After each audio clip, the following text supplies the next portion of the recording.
Today's Thursday, September 23rd, 2021. Coming up on Roland Martin Unfiltered, streaming live on the Black Star Network.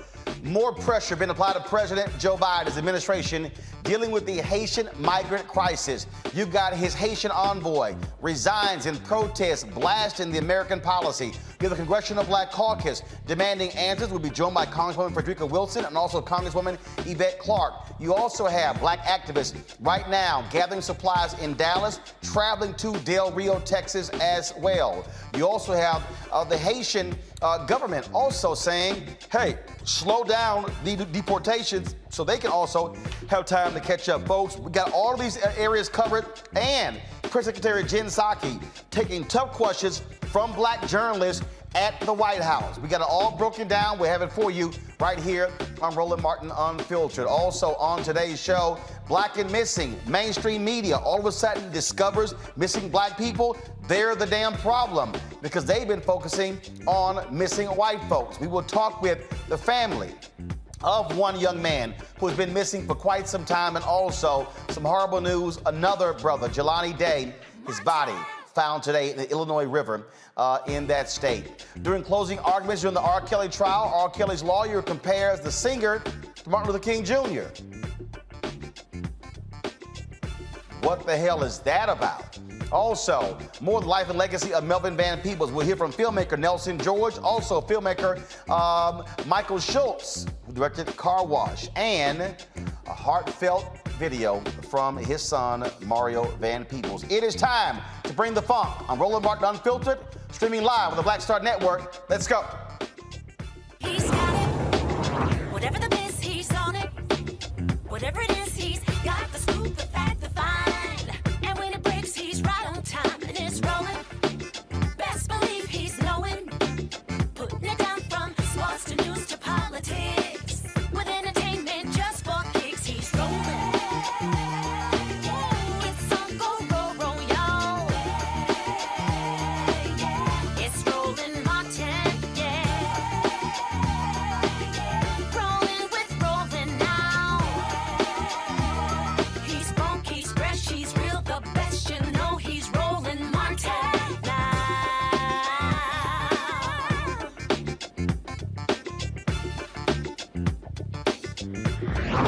Martin!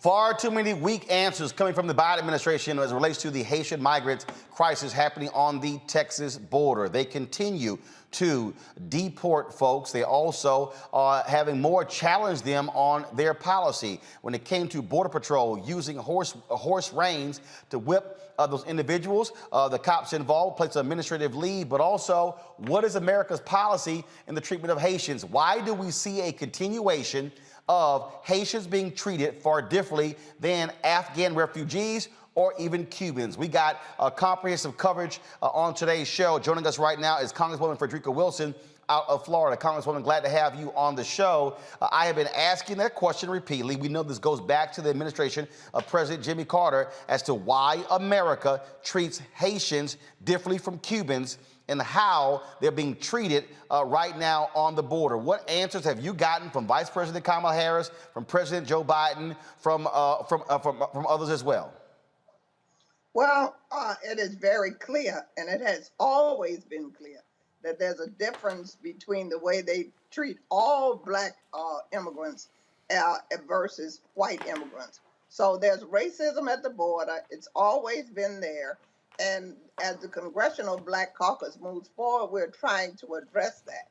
Right now, we are demanding that all deportations to Haiti cease. Stop right now. No one needs to be deported to Haiti. Haiti cannot receive any repatriated people at this time. Haiti is not in the condition to receive anyone. And I see them moving people now on the airplane, going back to Haiti. Many of them do not even know that they're going to go back to Haiti. They have not just left Haiti. They have just left Chile. They've left other Central American countries. And some of them just speak Spanish. So this is 10 and 15 years ago, and they're repatriating these people to Haiti, and it must stop now. I am pissed. That's my new word. Pissed beyond my reservation. I am stunned that we are experiencing this under a Democratic president. This makes no sense. Now, you see the continuation of the policies of Donald Trump when it comes to Title 42, the usage of that. President Biden, then we was running, said he was going to be treating Haitians more humanely. What the hell happened? Well, it is my understanding that this surge came as a surprise. They were not prepared for the surge. They were not ready for them as far as shelter, as far as food, as far as water, clean water, sanitation. They just came. And what is going on? There is a cottage industry of criminals who have created this, I guess you would say, misinformation across the Western Hemisphere saying, you see, the Afghans were let in. They have opened the border. Just come, pay us. We will bring you. And so these people, the money that they have saved and they were sending it back to Haiti, they're using that money to travel with these people to the border. So they're being hoodwinked to think that the border is open. However, now that they are there, this has turned into a humanitarian crisis for the United States. The optics around the world is not good for the White House. So they need to solve this problem today. And it begins with stabilizing Haiti. You cannot deport anyone back to Haiti or anyone to Haiti without stabilizing Haiti. And they have not done that. So they need to give these Haitian nationals an asylum hearing, a date, carry them through the process. And if some of them are wearing ankle bracelets, it is my understanding. Some we have welcomed here in Miami, but it's still not enough.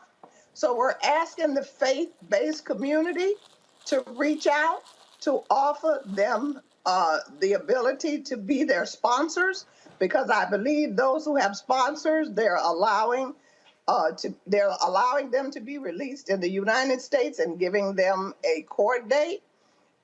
They have separated the children and put them on the Health and Human Services, because unaccompanied children have other guidelines that they're under. Who they are repatriating are Black men who we need here in America. There are enough jobs, there are enough places who will welcome them, and they need to stop repatriating them.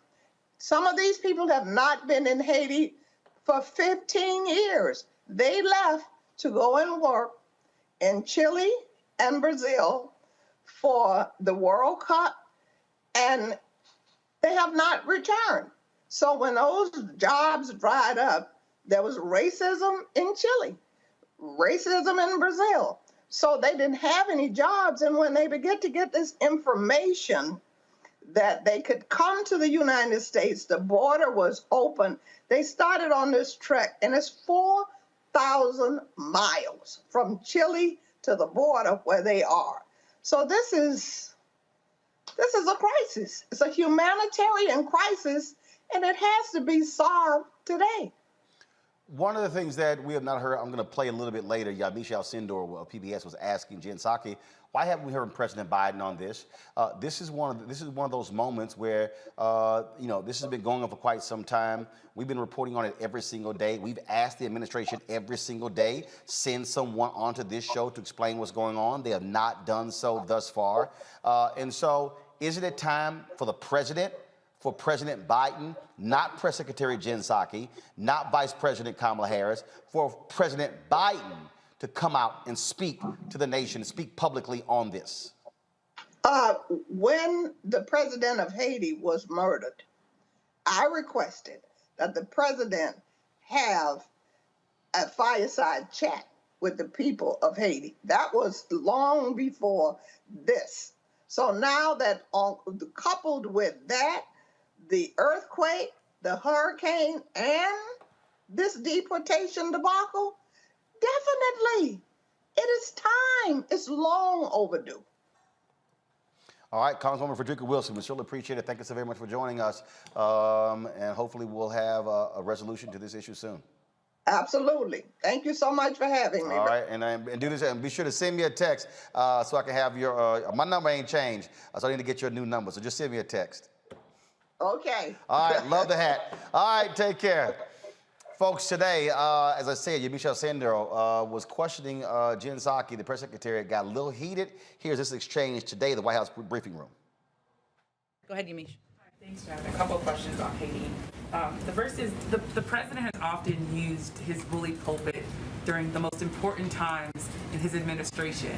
Why is he not using that bully pulpit to speak out forcefully himself on the treatment of patients? I would say, Yamiche, certainly I've represented to you all his point of view.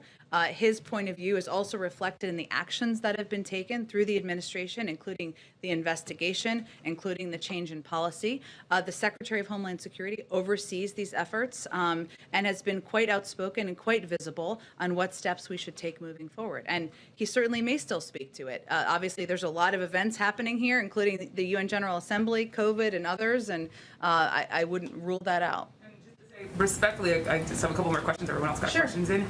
Respectfully, I understand that you are the spokesperson for the president. These are images that are traumatizing Haitian Americans that he promised to treat respectfully and with humanity. Why isn't the president telling people himself these images that people say look like slavery are wrong? Me as president, I as president, condemn them. How is he not doing that? Why is he not doing that? What are people supposed to take away from the fact that he's not at the bully pulpit himself talking about these images? Yamiche, I think people should take away that his actions make clear how horrible and horrific he thinks these images are, including an investigation, including a change of policy, including conveying clearly that this is not acceptable and he's not going to stand for this in the Biden-Harris administration. Our actions make that absolutely crystal clear, as have our engagements with a range of voices, a range of concerned advocates, members of Congress, and others who we want to communicate with, not just about our horror, but also about what our immigration policy is moving forward. Also said in his letter, he called the U.S. policy inhumane, deeply flawed. Does the president believe anything in this letter that Daniel Foote is saying rings true, has some sort of point that he believes is true? Which aspect? He called the policy toward Haiti inhumane. He said that He wasn't specific in his letter. What I noted earlier before, What I noted earlier, let me finish, Yamiche. What I noted earlier before is that we have taken very specific actions as it relates to the horrific photos that we're not going to stand for in this administration. I don't know if he was referring to that or something else. That's why I raised the point. His purview, let me finish, Yamiche. His purview was not about migration. He didn't raise his concerns about migration privately. We respect his point of view, respect his ability to bring forward concerns, to raise ideas, to raise proposals. That's certainly something the president welcomes from everybody on his team and something that he had the opportunity to do in a range of meetings.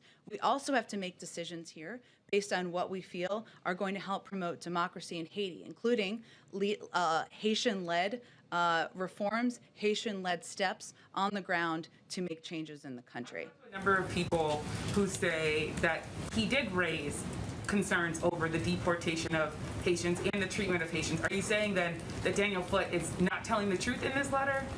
I would point you to the State Department, who have conveyed clearly in their statement what I just said.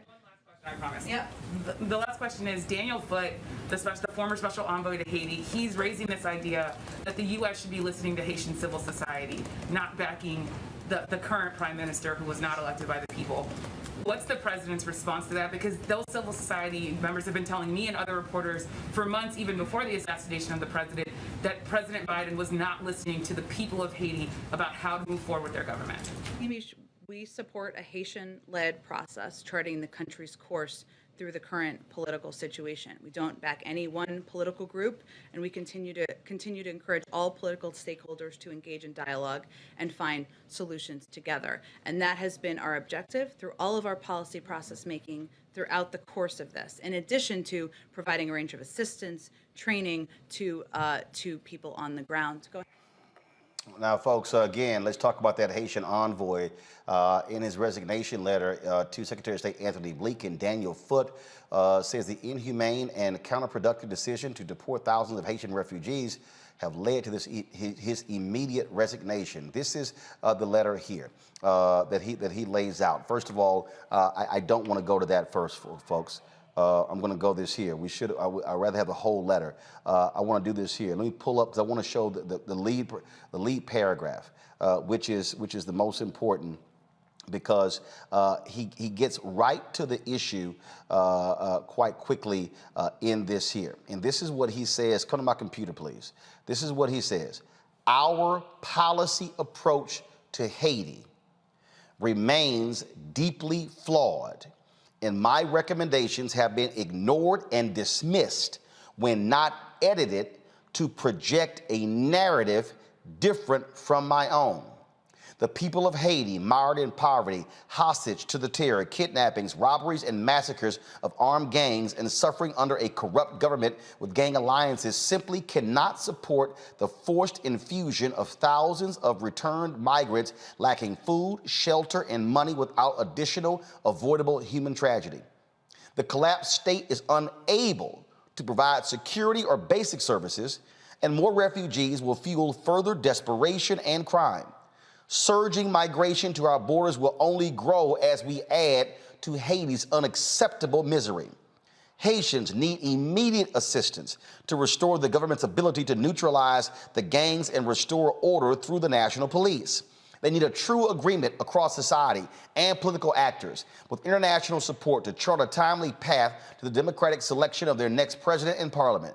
They need humanitarian assistance, money to deliver COVID vaccines, and so many other things. But what our Haitian friends really want and need is the opportunity to chart their own course without international puppeteering and favored candidates, but with genuine support for that course.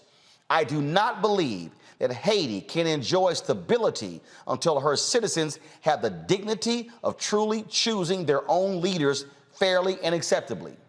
Last week, the U.S. and other embassies in Port-au-Prince issued another public statement of support for the unelected de facto Prime Minister, Dr. Ariel Henry. And I'm going to pull up this second piece right here.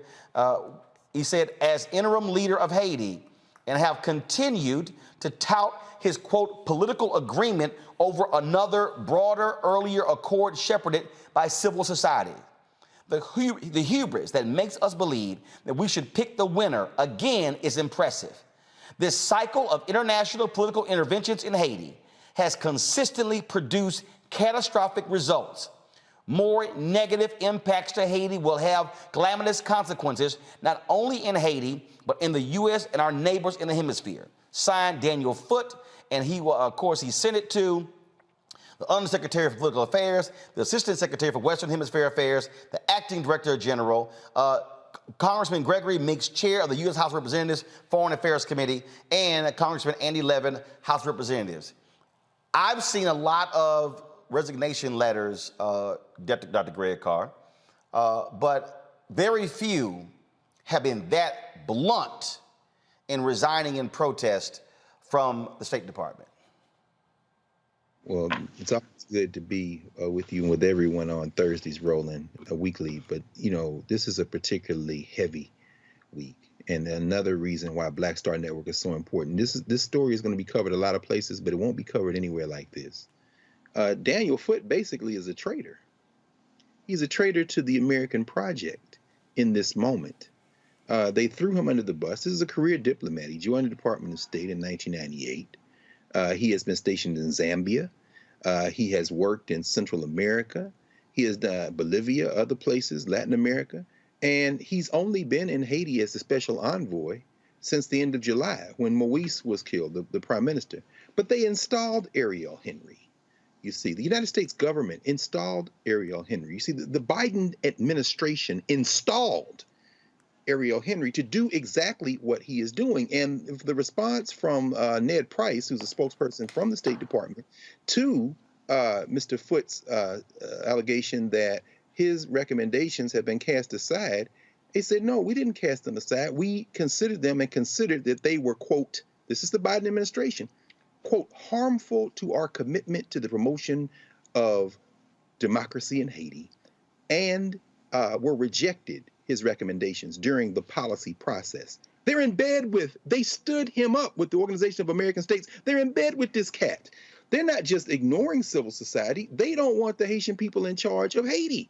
Joe Biden, you mummy. And so as they have mounted up, as they've mounted now, as many as 7 flights now, they've ramped them up. These flights have about 145 people apiece. And we heard Congresswoman Wilson talk about this. Some of the people have been in Latin America for over a decade. They left after the earthquake in Haiti in 2010. They went to work in the World Cup in Brazil in 2014. The racist Brazilian government, which ended up with Bolsonaro there now, began to expel them. That's why they ended up in Chile. And as she said, they have been assaulted. There have been rapes. There's been robbery and thieves and people lying and saying if you trade for this money to bring them to the Texas border. And what is the Biden administration doing under this Title 42 piece that the Trump administration started?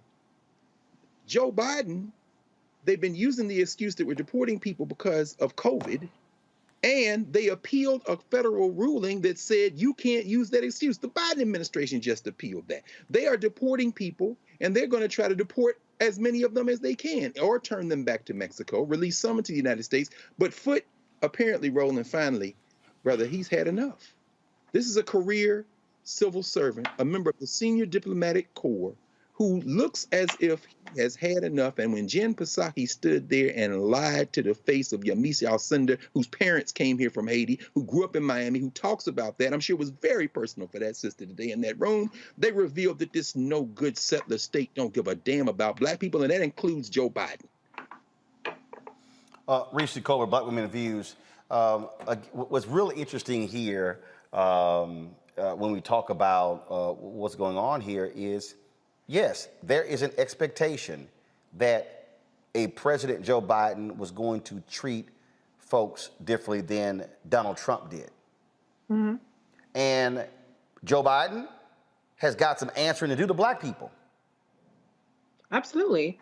And I think he is, really passing the buck on this and kind of going and hiding instead of, using his bully pulpit, as Yamisha Sindor pointed out, to make a strong, forceful statement about this. I mean, he has been missing in action in terms of really speaking out forcefully about how inhumane and unacceptable this treatment is that we saw towards these Haitian migrants. And, I think part of the problem is that, he hasn't figured out yet what his overarching policy is going to be on immigration. He kind of got a get out of jail free card by passing the buck and allowing this narrative that Vice President Kamala Harris is over the borders and over immigration, even though she had a very narrow assignment for diplomacy and with the Northern Triangle nations and not over the border. But he let her take all the daggers since the announcement was made in March on immigration. Well, now the buck needs to stop with the president, the person who actually is over this policy. His administration, his secretaries are the ones that are appealing this ruling in Title 42. And so it's time for him to speak out. But I think the problem is that as a nation, we also haven't decided what we want to be when it comes to immigration. We saw Donald Trump, the last president, who was talking about build a wall, and he was so anti-immigrant, so anti-refugee, and yet he improved his performance with Latinos in 2020. And even in 2018, the Republicans made gains. And so we don't have a mandate within the party. We don't have a mandate within the country on how we want to treat immigrants, just the same way we are not treating Black citizens as first-class citizens. Look at what's happening with voting suppression and rights all around the country. And so this is just another indication of the fact that we as a country have not grappled with who we want to be. And as a result, we continue to be who we have always been, which is inhumane, treating Black people, whether they're immigrants, whether they're Black citizens as second-class citizens, and inflicting more pain and horror. And there's absolutely no reason to be, quote unquote, repatriating Haitian migrants and refugees back to a homeland. It's their original homeland, but places they have not been for over a decade. So there are so many flaws in this, but I also have to point out, I know people don't want to hear about logistics and facts, but there is a logistical aspect here that needs to be addressed as well. Maybe this is something that Congress can work on. The fact of the matter is there are over 300,000 open asylum cases. These are people that have already passed the first threshold that are working their way through the system. They only approve about 30,000 a year. At the rate of approval, it's going to take 4 years to get through all of the open asylum cases. You have over 1 million quote unquote open removal cases where they've determined that these folks need to be deported. And there's a huge backlog with that. So we have an immigration system that is completely broken. Even if you don't even take into account the racism and the disparities with how different groups are treated, there's still a very, very broken immigration system that has to be fixed and has to be addressed so that people who do come here can be processed in an orderly fashion instead of there being chaos, and instead of them saying, well, look at the optics of a bunch of 10,000 people under a bridge. We need to solve those optics instead of solving the humanitarian crisis that we're dealing with. So this is a very layered issue. I don't have the expertise to talk about U.S., Haiti, government interfering and all that nature and all that stuff. But I will say that this is a very layered thing, and it's an emotionally charged and traumatic thing that we're looking at. But there are so many issues that need to be addressed that aren't even a part of the conversation yet. Before I go to you, would you and my Congresswoman Yvette Clarke of New York. Congresswoman Clarke, glad to have you here on Roland Martin Unfiltered. You represent a number of Haitians in your district, a number of Haitian Americans. What are they saying to you? What are you hearing from them regarding this crisis on the Texas border? Roland, they are distraught, but they are not dissuaded. They are energized to do whatever they must do, what we must do to make sure that, one, there's accountability with the Department of Homeland Security and Border Patrol, but two, most importantly, that the Haitian migrants are given the same due process that all of the migrants seeking refugee status, asylum in the United States are afforded. We are very focused. Of course, it is a traumatic thing to watch people of African descent, Black people, Haitian people treated in the way that we have seen. We know that this migration is a culmination of a number of very complex situations, and it is up to us as Americans to stand up for the creed that we are accepting of all people in our nation, that asylum is something that has been at the heart of who we are as a people. So my constituency, while disappointed, while very just angry and distraught over what has transpired, are energized to make sure that there is justice at the end of the day. This is, of course, Democratic administration. Bottom line is, if this was Donald Trump, folks would be raising holy hell all up and down. As far as we're concerned, there's no difference. How these Black migrants are being treated is wrong, and President Joe Biden needs to say something. He needs to be seen speaking. We've heard from Vice President Kamala Harris. We've heard from Press Secretary Jen Psaki. We've heard from CBC members, Congresswoman Joyce Beatty, the chair, and so many others. When is he going to say something that speaks to this issue? Because he pledged to treat migrants humanely when he was running for president. Well, now he's in the office. Well, it's my hope that he's hearing the outcry of the people. Certainly, we went to the White House to make it plain to them, we being members of the Congressional Black Caucus, me being the head of the Immigration Task Force, co-chair of the Caribbean Caucus and co-chair of the Haiti Caucus in the House of Representatives. I've made it unequivocally clear that what we have experienced as people of African descent was amplified in terms of the marginalization and brutality against Black bodies that we witnessed with these Border Patrol agents. We have asked that these Border Patrol agents be held accountable, and as far as I'm concerned, that means dismissed, and that there are a whole host of other actions that need to be taken by this administration. So we recognize that this was a digression that can be overcome. Right now, we've asked for the halt of any more repatriation of Haitian nationals back to Haiti. And again, that there be due process for those who are seeking refuge and asylum in the United States of America. I've seen the administration begin to move in that direction. I'm holding them accountable each and every day. As you know, we want accountability, we want transparency, and most of all, we want our people to be treated with human dignity. Congresswoman Yvette Clarke, we certainly appreciate it. Thank you so very much for joining us. Thank you for having me, Roland, and thank you for being on top of this issue, as I know you would have been. But this is something we cannot abide with as Americans, as African Americans, as Black Americans, and in my case, as a Caribbean American. This strikes at the heart of who we are as a nation, and this will not be the final word. There's much more that needs to be done, not only for these migrants, but for the island nation of Haiti. And I intend to be on the front lines and leading that charge. So thank you once again, and I appreciate the attention you're giving to this issue, Roland. Thank you so much. I appreciate it. Thank you so very much.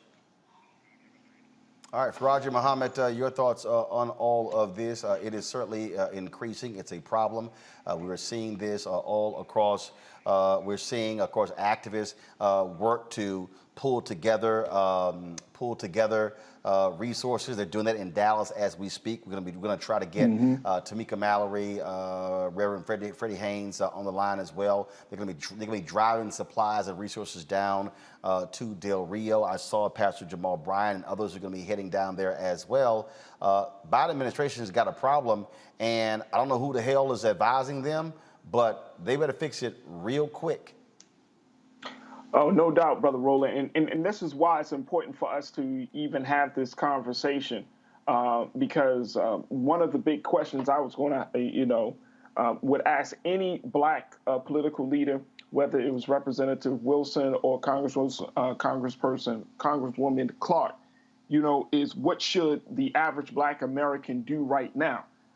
What should be done? Because I see Jay Morrison, other folks are talking about hitting the Del Rio. What about those of us at home? How do we help? How do we support? How do we get involved? How do we offer our, our services or whatever that can be done? I think that's a big question for us to create the sense of camaraderie, brotherhood, and sisterhood among the people. But the other thing I think is very interesting too, Brother Roland, is the fact that AP News reported this, that the criteria for deciding who is flown to Haiti and who is released in the U.S. are a mystery. According to the AP, they said 2 officials said single adults were a priority. And they said that if previous handling of asylum seekers is any guide, the administration is more likely to release those deemed vulnerable, including pregnant women, families with young children, and those with medical issues, and exempt unaccompanied children from expulsion flights on humanitarian grounds. Now, that's based on the previous policy. But that's not determining, that doesn't speak to where we are at the present moment. And I love what Reese had said in terms of where we are in this country on immigration. We know that there is a deep, deep level of racism when it comes to immigration in this country that we afford to white immigrants and migrants versus Black immigrants and migrants. And I think that's the problem. I think that's the problem. But we can't talk about that longstanding issue right now because we got thousands of people living under a bridge in Texas. So we have to ask the questions, why isn't there a criteria? What should the criteria be at this point? Press the president, as folks have been saying, continue to get people involved. But I really would love to see our brothers and sisters down in Texas, see what kind of support can we give them. And I'm talking about those who are in Houston, those who are in other parts, your hometown, Roland. I mean, what can we do as a people on this side of the conversation, how can we be supportive in this effort? Well, first of all, those things are happening. I mean, literally, as I'm sitting here, as we're talking to folks and going through this, give me 1 second. I'm literally texting Linda Sarsour, Reverend Freddie Haynes, and Tamika Mallory with, of course, Until Freedom. What they are doing. They're having me supplies. First of all, pulling together supplies and resources. And one of the things that Linda just said is we now have an 18-axle truck that we don't even know what to do with, plus the first truck we had. She said people were just waiting for folks to tell them how to help. So that's happening. But the issue that, of course, that you're going to have is, if people all of a sudden just start sending stuff, you got to have a place to send it to. Right. Well, you can't. And so the problem here is folks are going down the Del Rio, but here's the first question. Are those goods, supplies, going to be able to get to the people? What do you do with it? And so you go down, what do you do? And so it's the same thing when you get the earthquake. Our whole deal was, we will tell you where to send stuff, but it's got to go to the right place. Greg, go ahead. No. I'm just rolling to the point, and I am equipped to have this conversation about U.S. interference in policy of Haiti and the government. And all these things are true at the same time. There isn't a broken immigration system in this country, particularly since 1965, the Immigration and Naturalization Act. What there is a determined attempt to curate who gets to come in this country and who doesn't. Mm-hmm. It's not broken. It's not broken at all. In fact, it is a spigot that has always been controlled as far back as the 1882 Chinese Exclusion Act to keep this country white. Now, in terms of the U.S. policy toward Haiti, the Biden administration is following in the footsteps, as you have said, Roland, of every administration going back to the damn Haitian Revolution when it comes to regulating how Haiti fits in the geopolitics of this hemisphere. So that the corporate interests in Haiti, I'm talking about the people who make the draws and the baseballs in both the Haiti and Dominican Republic, that is what is informing the fact that after the assassination of Moise, when this guy went down there as Biden's emissary, the special envoy, in July, to now, they took out the person that the remnants of the Haitian government decided, you be the leader until we get. The Biden administration is like, no. They vetted Dr. Henry, along with the Organization of American States. None of this is hidden. It takes maybe a few keystrokes and a couple of conversations to see.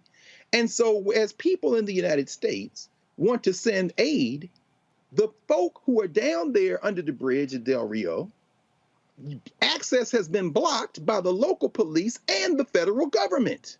It's important to understand. Also, that number is shrinking decidedly. Why? Because they are flying people back. At last count I have, and you may have more recently, there are less than 4,000 people down there now. There are 3.2 thousand people in custody. There are over 1,400 who have been returned, whether they're sent back to Mexico or even, depending on their papers, back to the sources of where they came from. And the flights, as many as now, 7 a week, this uptick by the Biden administration, are landing at Toussaint Louverture. People are getting off the plane, and in one case, tried to fight the ICE people to get back on the plane, come back to the United States because they have nothing in Haiti. Now, the only other thing I'll say is that this is not unrelated. I know people get tired of me hearing me saying, but it's okay. Do a little research. There is no we in this country. There's no moral core in this country. There's no we're better than this. The sitting vice president of the United States made a statement. This is after the damn Democratic Party gave the right-wing talking points by showing her at the Howard Hampton football game Saturday, combining it with these Haitians under the bridge, and basically revealing the fact that the Biden administration set her up in the first place by, as you say, Reese, saddling her with this idea that you would control the border, which was never supposed to include all this. But at the end of the day, even the vice president has said something. Right now, we are all Haitians. One of the most encouraging things I've seen in this, and that I think we've seen in this, is that we have set aside all our little petty differences about where the black people come from, we continental Africans. Yeah. You heard Yvette Clark, you heard Frederica Wilson. We are all Haitians. And that cracker on that horse with that whip, bring it, baby. because your little country's falling apart. You're going to whip the right one in a minute. Y'all real close now. You're taking another step closer to the dissolution of this settler project. There's nothing broken in this country. There's nothing broken in this country. This is an anti-Black project. And we're seeing another example of it today in Texas. Well, when you talk about how this view of whiteness, and I've told y'all about this white supremacist Charlie Kirk, big-time Trump person. Listen to what he said about what should be happening with the border dealing with Haitians. Listen. Of course, that's a lie. We know that's not true. You have pictures of people that have pieces of paper that says, please help us. I do not speak English. What bus do I need to take? Thanks for your help. As they get released into the interior of the United States.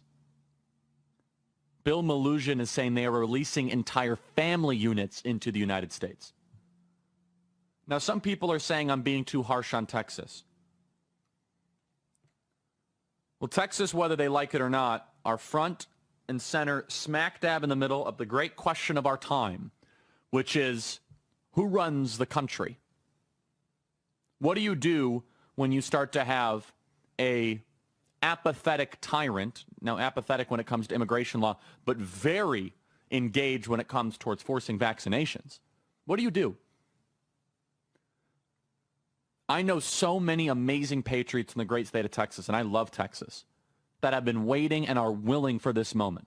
Deputize a citizen force. Put them on the border. Give them handcuffs. Get it done. Sure, that's dramatic. You know what's dramatic? The invasion of the country.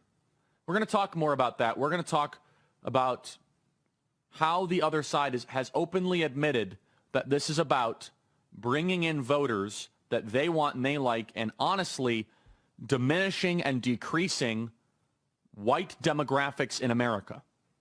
We're going to say that part out loud because so many people in the corporate media are afraid to talk about it. Charlie Kirk here. Check out the Charlie Kirk Show podcast. Be right back. No, Charlie, we aren't afraid to talk about what you white nationalists have been saying and want to do because we've been calling that out. First of all, let's just be clear. You can't blame what's happening with decreasing white folks on migrants. Y'all the ones who stopped screwing.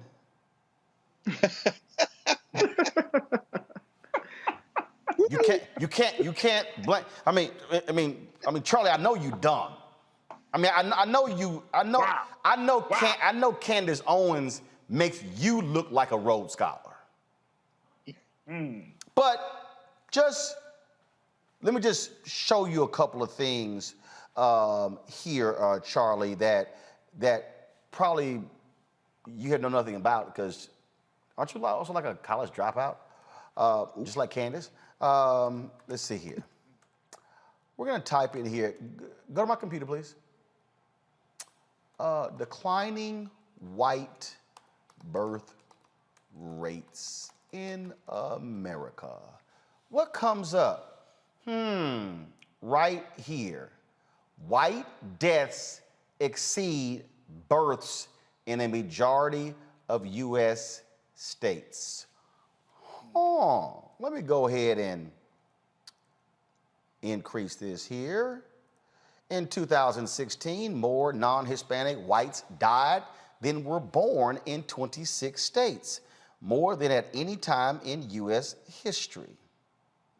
See, Charlie, y'all the ones who not screwing. And that's really what the pushback, Reese, Faraji, and Greg, is all about. They are, oh my God, we're losing this. The demographic numbers, that's the whole deal. The opioid crisis made it worse. White life expectancy dropped.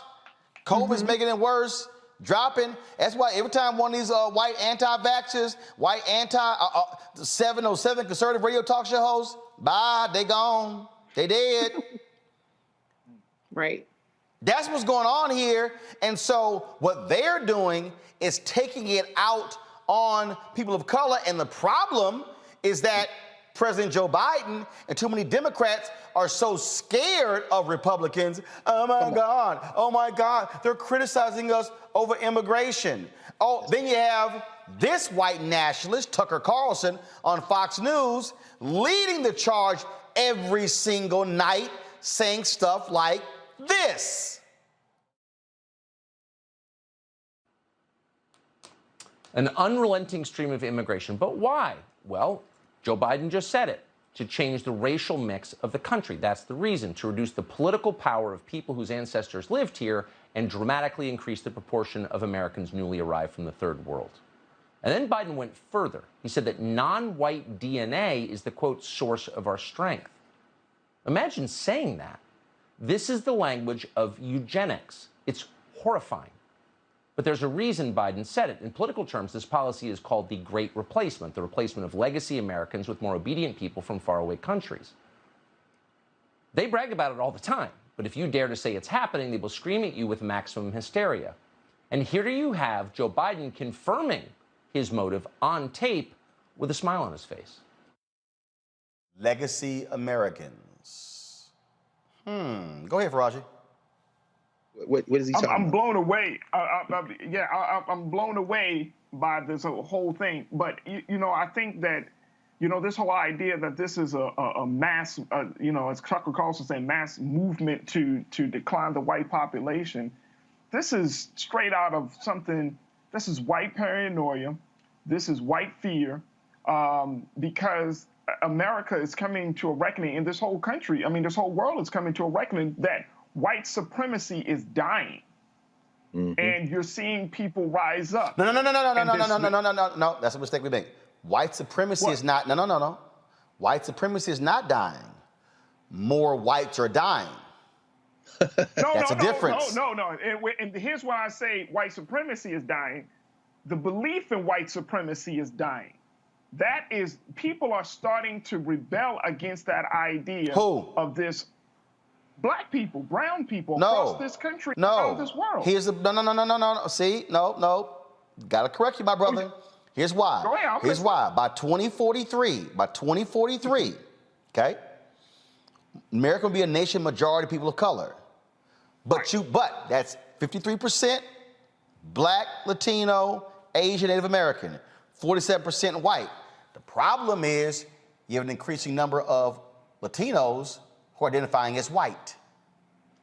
They are identifying as white right now. No, hold up. But you also have Brother Roland, you also have an emerging number of Latinos and Hispanics who are pushing for not an identification with white, but they want to be placed in a different category, in their own independent category. I'm telling you, here's the deal. We're seeing it play out in Texas right now. In the last election, you had some Texas counties that were Hispanic counties saw a 200 to 300% increase for Donald Trump over Joe Biden. Well, Sure. Follow me here. What I'm saying is this here. Reese raised the point earlier. How in the hell you saw an increase in Latino voting for Trump over Biden? It's because we got to deal with it. You have an increasing number of Latinos / Hispanics, depending upon what part of the country you're in, who identify as white values, white view of America, and don't feel for us. And so when we talk about black and brown coalition, we got to understand. And of course, I have seen this with my own eyes and my experience in Texas. There's a difference between somebody who is from Mexico, there's somebody from Peru, there's somebody from Venezuela, somebody from Nicaragua, somebody from Colombia. And so the values aren't the same. So you got some folks who come over here and they're like, no, I'm white. But for that contract and for college, I'm brown, but I'm white. So there's a dynamic at play here that we got to own up to.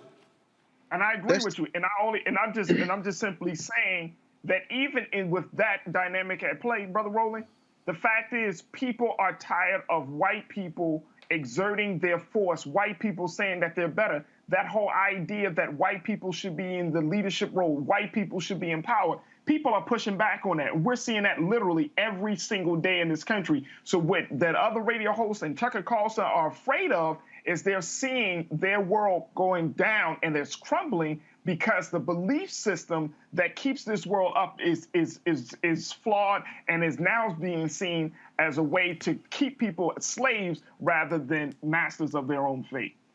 Greg, go ahead. No, I mean, yeah, I think a number of these things work in tandem. The real villain of this piece is the nation state. Anytime you begin to parcel out rights and resources based on where you came out of your mother's womb, in other words, the concept of citizenship, you then enter people in a version of the Hunger Games. So we'll have a majority non-white country, but white people will then become the largest minority group in the country. And what holds whiteness together is anti-blackness. The hope for this country, and I don't have very much hope for it, and that's okay because I have hope for humanity. We have to understand nation state is a recent phenomenon in world history. But the hope for this country would be to ultimately abandon race logics. Charlie Kirk, who I would love to meet at the border, if he had the manhood to screw his little courage up and grab a whip and join him, I would love to join him down there and have a nice little dialogue. It would probably last about maybe the seconds it would take for me to erase all his bridge work with my fist.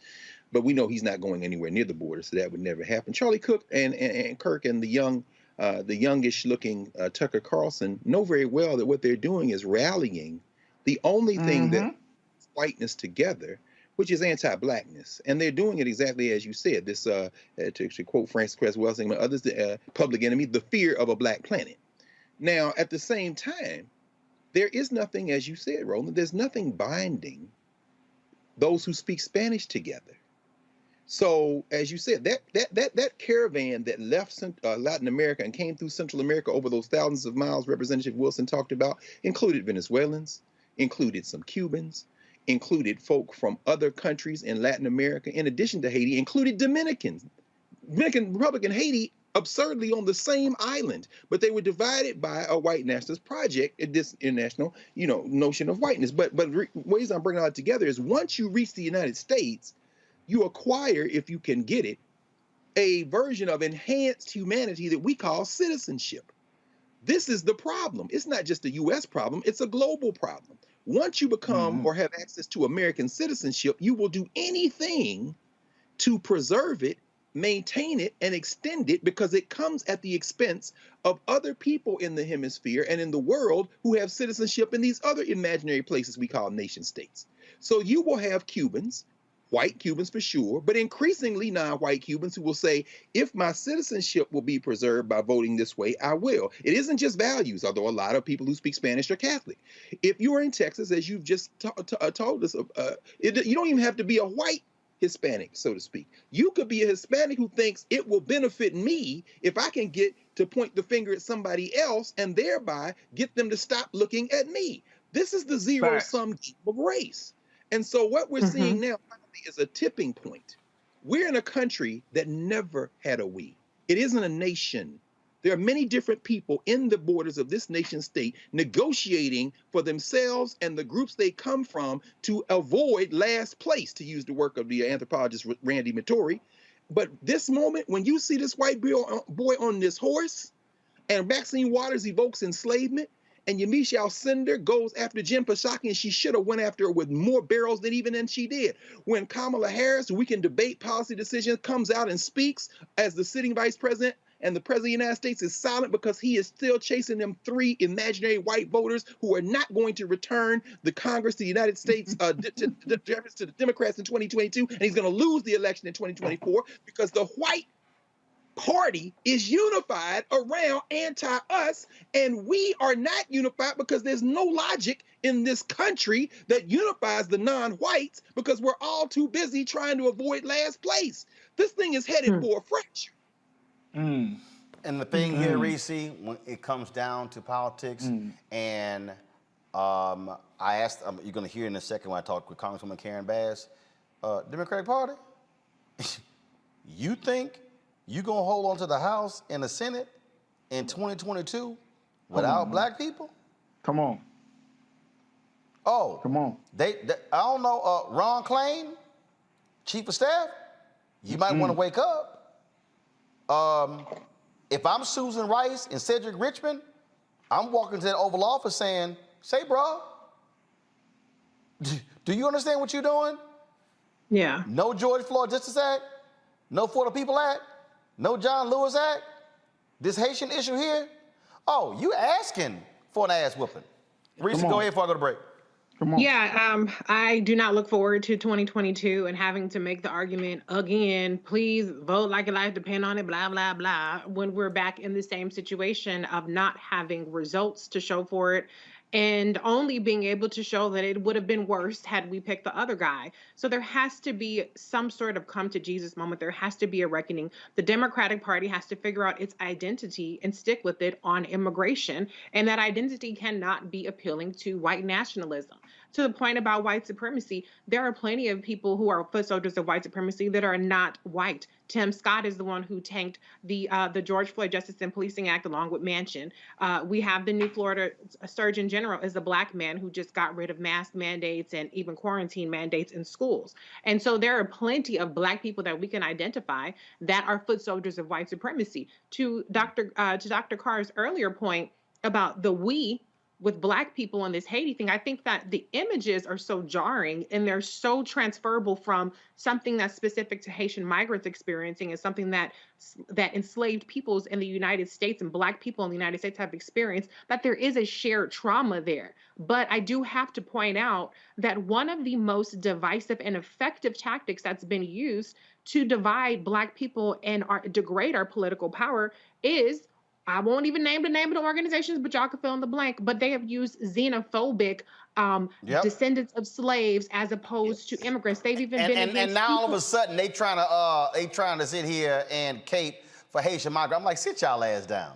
But the reason for that is because it's an issue that is politically charged and can alienate black voters from the Democratic Party. So there are a lot of issues at play. We have xenophobia within the black community. I don't think there's an all good big kumbaya situation that's coming together just because of these images, but the images are universally abhorrent to anybody who has a conscience and a soul and understands that black peoples from across the diaspora have humanity. But we cannot ignore that we are still very much fractured. And even though we might come together to express our outrage towards the administration, that doesn't mean that we all have the same goals, because there are some people that actually do identify with, it's not, Tucker Carlson and Kirk called it the white replacement theory, but there is a notion that they're taking our jobs and we have to take care of our own people, and y'all are talking about letting them through. So there are a lot of things that we have to talk about. We can't just put a rosy picture on it like we're all in this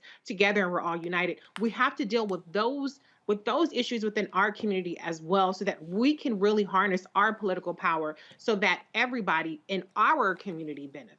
Folks, we got a lot more on today's show. I got to go to a break. Coming up, we're going to hear from Congresswoman Karen Bass. No George Floyd Justice Act. Where you at, Senator Tim Scott? I thought you were going to bring at least 10 Republicans with you. Same 10 Senator Joe Manchin is going to bring, huh? Yeah, I thought so. Also, we're going to talk about black and missing. All of a sudden, white media now trying to do stories on why there's no coverage on black and missing, because y'all punk asses the one doing it. Because you basically got white bosses. Also, DOJ indicts a white Louisiana state trooper for beating a black man, a suspect. And we'll also talk to Omar Dorsey of Queen Sugar, and more tributes for the great Melvin Van Peebles. You'll hear from author, documentarian Nelson George, as well as great director Michael Schultz, and an emotional video that Mario Van Peebles put out last night about his father. Folks, you're watching the Black Star Network. Be sure to download the app. If you don't have it, download it on all platforms, Apple, Android, Apple TV, Android TV, Roku TV, Fire Stick, Xbox, Smart TV. Support Roland Martin Unfiltered by joining our Bring the Funk fan club, where your dollars make it possible for us to do what we do. Cash App, $RM Unfiltered, PayPal, R Martin Unfiltered, Venmo is RM Unfiltered, Zelle, Roland at RolandSMartin.com, Roland at RolandMartinUnfiltered.com. I'll be back on Roland Martin Unfiltered, the Black Star Network, in a moment.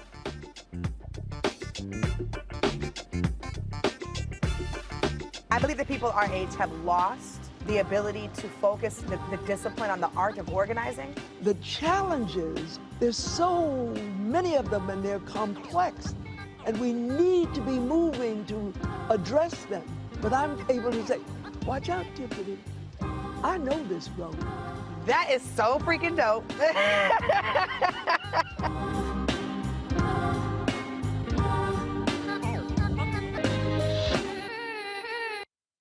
Time to be smart.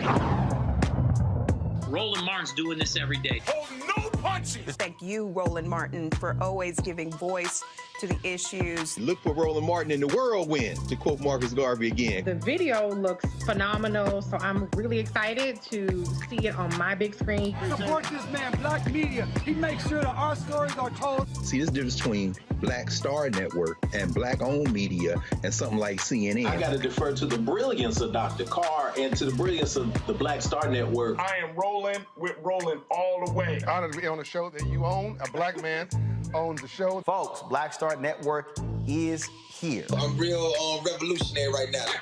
Roland was amazing on there. Stay black. I love y'all. I can't commend you enough about this platform that you've created for us to be able to share who we are, what we're doing in the world, and the impact that we're having. Let's be smart. Bring your eyeballs home. You can't be Black-owned media and be scared. You dig?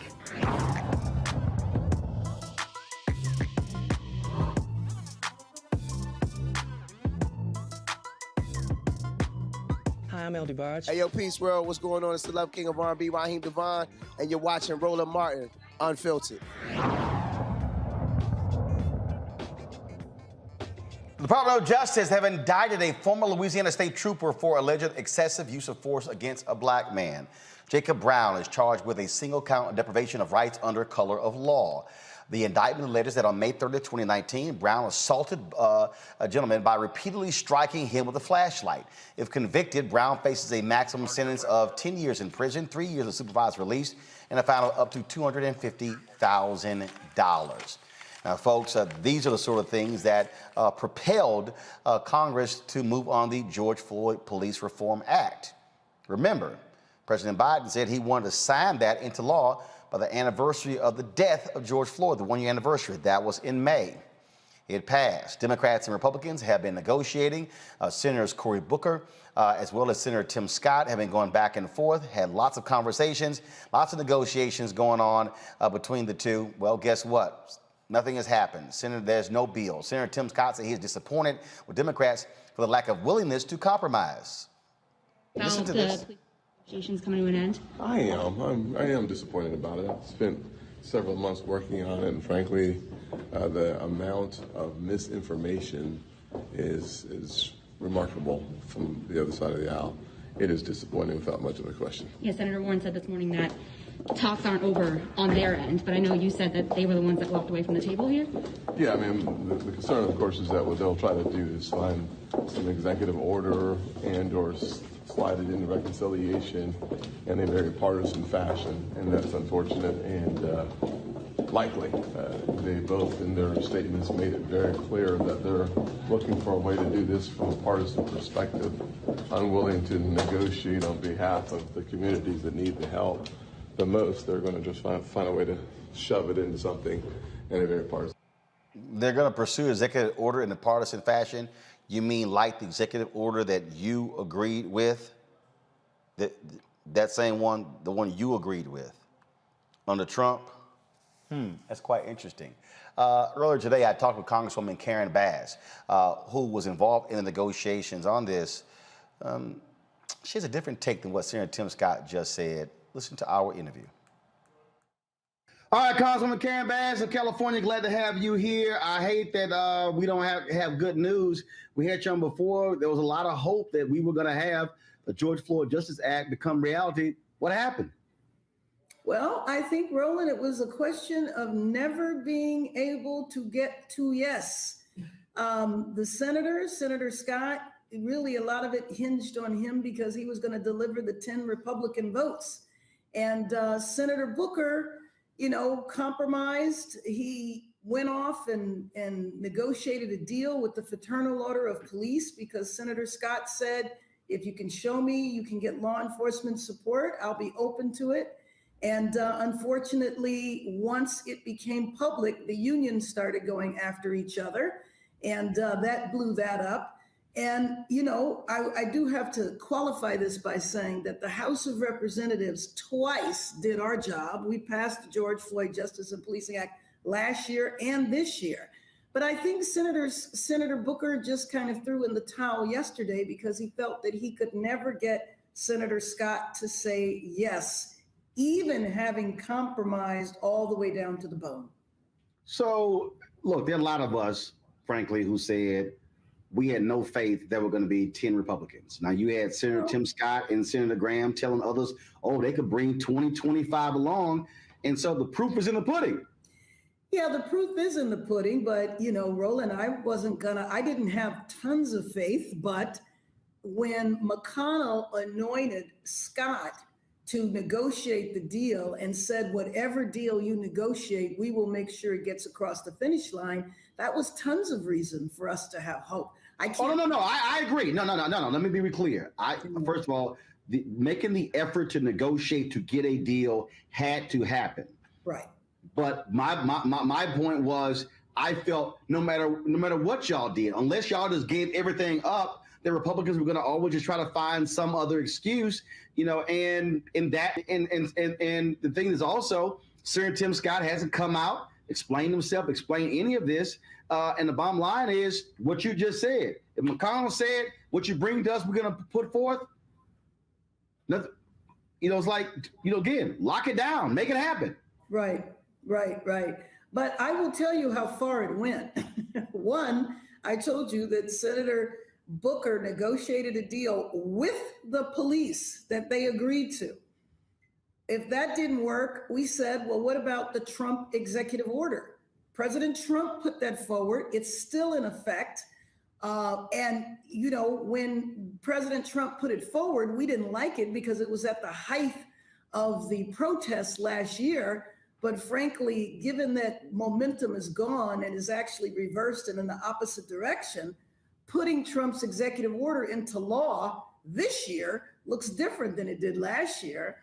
But Senator Scott was not able to agree to that. Now, that was President Trump's executive order with all branches of law enforcement supporting it.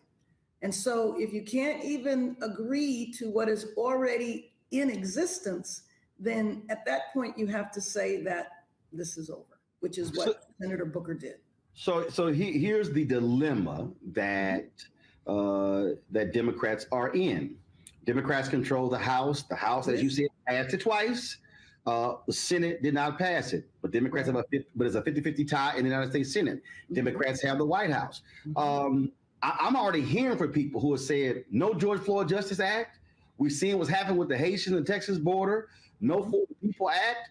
I'm hearing people say, I'm not going to be excited and interested in going out there and voting next year. This is going to have serious ramifications for Democrats to keep control of the House and the Senate in 2022. So, what are you telling the White House? What are you saying to, Majority Leader Chuck Schumer that, look, folks, understand, Black folks are not just going to sit here and look kindly on nothing actually getting passed.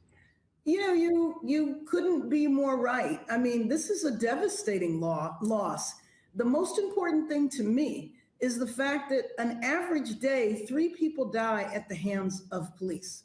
So if you think about George Floyd's murder to now, you're talking over a year, there's probably been around 1,000 deaths involving officers. Now, I'm not saying all of them were like George Floyd. Some of them might have been appropriate in the sense that people might have been in the middle of a violent exchange. But without any transparency, without any accountability, with 18,000 police departments policing in 18,000 different ways, it's really something that we were not able to bring about this change or voting rights or any of the other initiatives. We have to spend the time and help people understand that the problem in the Senate, as you well know, is that having majority is not enough. You have to have supermajority. But I believe at some point you have to look at that and say, if we're in control of the rules, then maybe we need to change the rules. What's next? Now we're hearing, out of the White House, President Biden may take action utilizing executive orders. We asked that. We called on the administration to use its power to the fullest. I will tell you that the administration, in particular, Susan Rice, the chair of the head of the Domestic Policy Council, Cedric Richmond, were helpful every single step of the way. They provided advice, they provided support, and frankly, they had wanted to move much sooner, and we asked them to wait. So now that we have officially declared the negotiations over, we are calling on the administration to use every ounce of their power to move the needle forward. We might not have been able to pass legislation, but the administration can act. The administration has already acted by issuing instructions to the Department of Justice, or the Department of Justice rather issued instructions around chokeholds, around no-knock.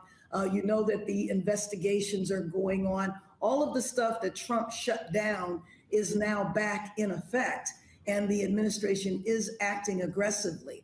I hate to put all of the emphasis there, but until we can pass meaningful legislation, we have to use the power that we have, and that's the power of the administration.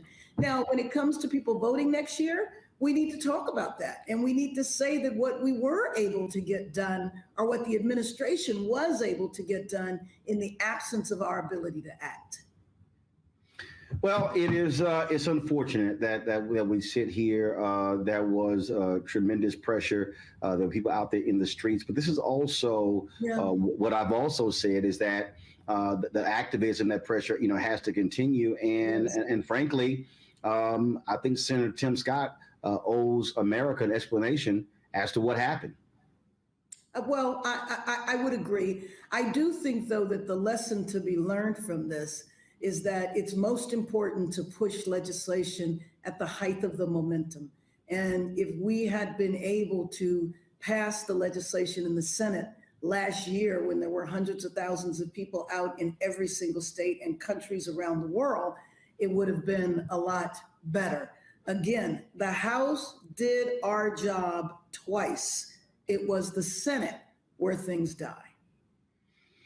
And that is all too often on so many issues that folks care about. Unfortunately, the public only sees who's in charge and says, "Oh, you failed," as opposed to those nuances. And so, Congresswoman Karen Bass, I do want to just give you an opportunity just to share your thoughts on what's happening on the border. There's lots of pressure being turned up on President Biden. His Haitian envoy resigned, blasting the Americans' policy towards Haiti. Just your perspective on that. Well, I mean, I think it was absolutely atrocious. I mean, I looked at those, the footage of the officers on horseback whipping the migrants, and I hope that an investigation is done quickly, that they are fired, prosecuted if need be. And I do think that our policy, if those people are seeking asylum, then we need to treat them accordingly. And so I worry about the mass deportation of people to a country that they haven't been in for years. Remember, those folks did not get to Mexico, did not get to the border in a boat from Haiti. They came from South America. Some of them had been in South America for quite a while. And then you're sending them back to Haiti, where there's what? Absolutely. Well, we continue the pressure. I've been asking for the administration every single day to have somebody come on my show to explain what's going on. I still need somebody to explain to me why in the hell we have a different policy for Haitians compared to Cubans, why we're accepting Afghan refugees, but we're turning our back on Haiti. And no one's in the administration seems to want to give an answer. And we're going to keep asking the question and trying to get somebody to answer that. Okay. Congresswoman Bass, I got that laugh there. I appreciate it, Congresswoman Bass. Thanks a lot. Okay, you're welcome. Thanks for having me on. I have a good one. Bye. Oh man, folks, it is certainly unfortunate that we're not going to see the George Floyd Justice Act passed. And yeah, Senator Tim Scott, you owe a much better explanation than what you said. Folks caught up with you in the hallway there to say Democrats did not accept compromise. Okay, detail that. Greg Carr, what do you make of Senator Tim Scott not being able to corral some votes? According to Congresswoman Karen Bass, Senator Cory Booker negotiated with the Fraternal Order Police. Democrats compromised on a whole lot of different areas. Scott couldn't deliver. No, he couldn't. No, he couldn't. You know what's so funny, Roland? I love that interview, man. And I love how you picked up immediately on that laugh. I got that laugh. She know what it is. I want to congratulate Timothy Eugene Scott.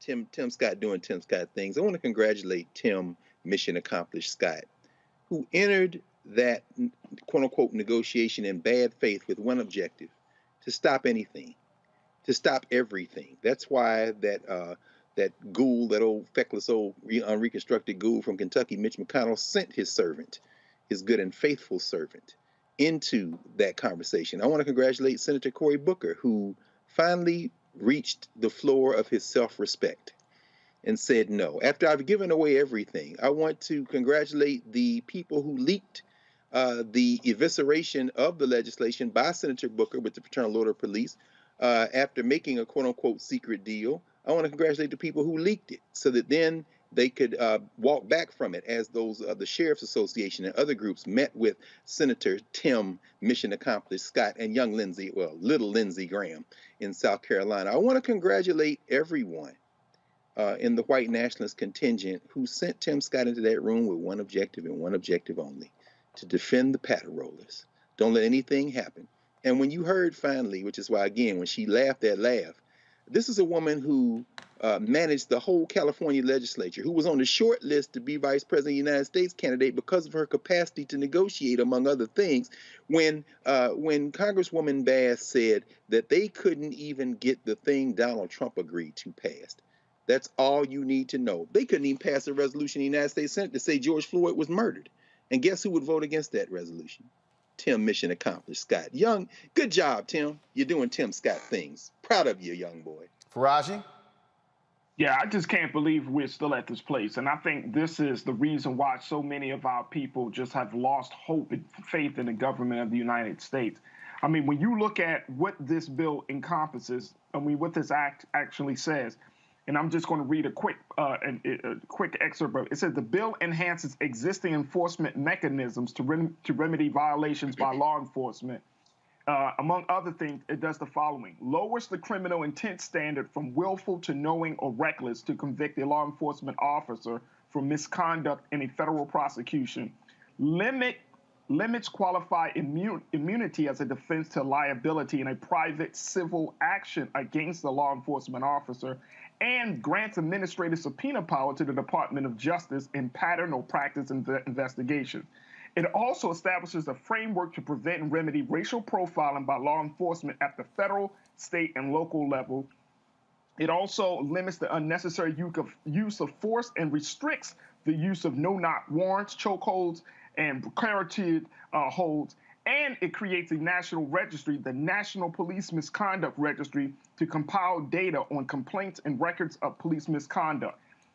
I mean, when you look at this act is nothing more than providing some level of justice to the victims of police brutality in this country. And for this country, for this Congress to not get to make it happen, you talked about a Dr. Carr, Tim Scott, and all of the other, cohorts in that group.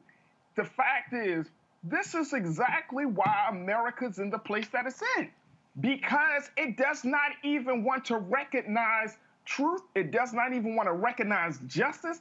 It's so wrapped up in its own wicked pursuit of power and partisanship. It can't even come to terms on simple things. This country doesn't even have a national registry of police misconduct. What's wrong with that? They say, it's qualified immunity. That's the problem. Police should not be civilly liable when they kill somebody. Why not? Why not? You could sue a doctor, can't you? If they kill you, can't you? I mean, this is absolutely insane. And for us to be in this place in 2021, after all of this unrest, people say, oh, it is the reckoning of America. No, it's not. It's not a reckoning. It's the same damn thing. Nothing. Reese. I can't.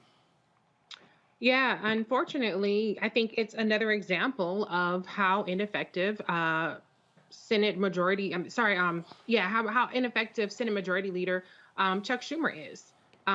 Where's the leadership of the Democratic Senate caucus? They consistently drop the ball. They have the majority. There's no kind of filibuster reform whatsoever. They completely got rid of the notion of the talking filibuster, of the being present filibuster, as opposed to being able to filibuster through email. And so what I see is continuing to wave the white flag, and it's not going to be enough to go to the Democratic voters, to go to the young voters, and even going to some Black voters in 2022 and say, well, the House passed the bill, but the Senate didn't, and Joe Manchin and Kristen Sinema. That's the political reality. But people don't like to traffic in political realities. They don't like to traffic in practicalities and Senate process. And so this is a very unfortunate development. It's also very typical of the Republicans to basically put it out there that there is no getting to yes. There's going to be the runaround. Same thing happened with Obamacare, where Obama gave away the farm. I shouldn't say that. Obama made a lot of compromises to attract Republican votes, and they still did not support it. And so Democrats, I don't know how much more they have to endure to figure out that you don't negotiate with terrorists, and what they're going to have to do to figure out that Chuck Schumer is going to have to step the hell up and get some damn votes. He was fine in uniting his caucus against Trump, but now it's time to actually govern and lead and legislate. You don't get to fall back on, well, we're just trying to, obstruct the Trump administration, and well, they got the votes and they're going to be able to, to pass whatever they want to pass. You have to actually pass some shit, Chuck Schumer. Nobody ever mentions Chuck Schumer. We can put some of the blame on Cory Booker because he negotiated. Where is Chuck Schumer? That's right. Even in anytime something doesn't pass in the Senate, they go back to Biden. They go back to VP Kamala Harris. Where is Chuck Schumer? You're tweeting at Biden, today is a good day to cancel student debt, and you ain't passing shit in the Senate. So I want to say to Chuck Schumer, step it the hell up. Get some results. If you got to twist them arms, if you got to do whatever the hell it is that you got to do, you got to do it. You got to bring your caucus along. That's what a leader does. That's what Nancy Pelosi does, even when she has a large faction of different interested parties, whether it's the progressives who don't want to pass certain things. And every time a bill comes through the House, this group is threatening that they're not going to support it. And that group is, and she has a very narrow majority, but she still gets the shit done. So whatever it is that you have to do, Chuck Schumer, you've been a majority leader in waiting for a long time, get it done.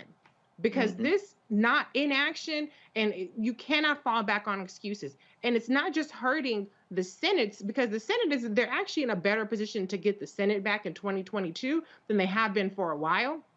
It's going to bring down the entire Democratic Party if Chuck Schumer doesn't figure out a way to get some shit done with 50 votes, plus vice president with the tiebreaker. I think Reese has established get some shit done.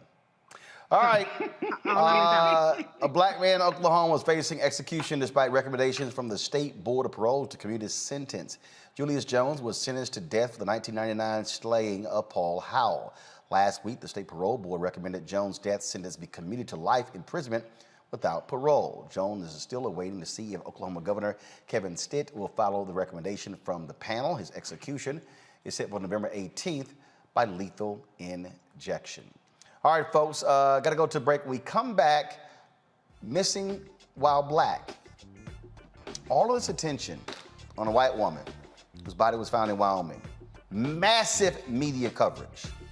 All the major media outlets.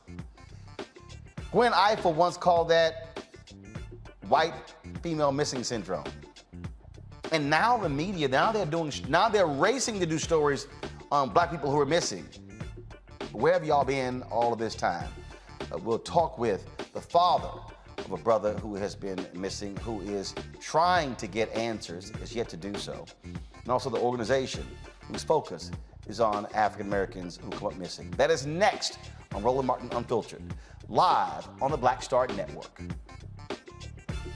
White supremacy ain't just about hurting black folk. Right. You got to deal with it. It's injustice. It's wrong. I do feel like in this generation, we've got to do more around being intentional and resolving conflict. You and I haven't always agreed. Yeah. But we agree on the big piece. Yeah. Our conflict is not about destruction. Conflict's going to happen.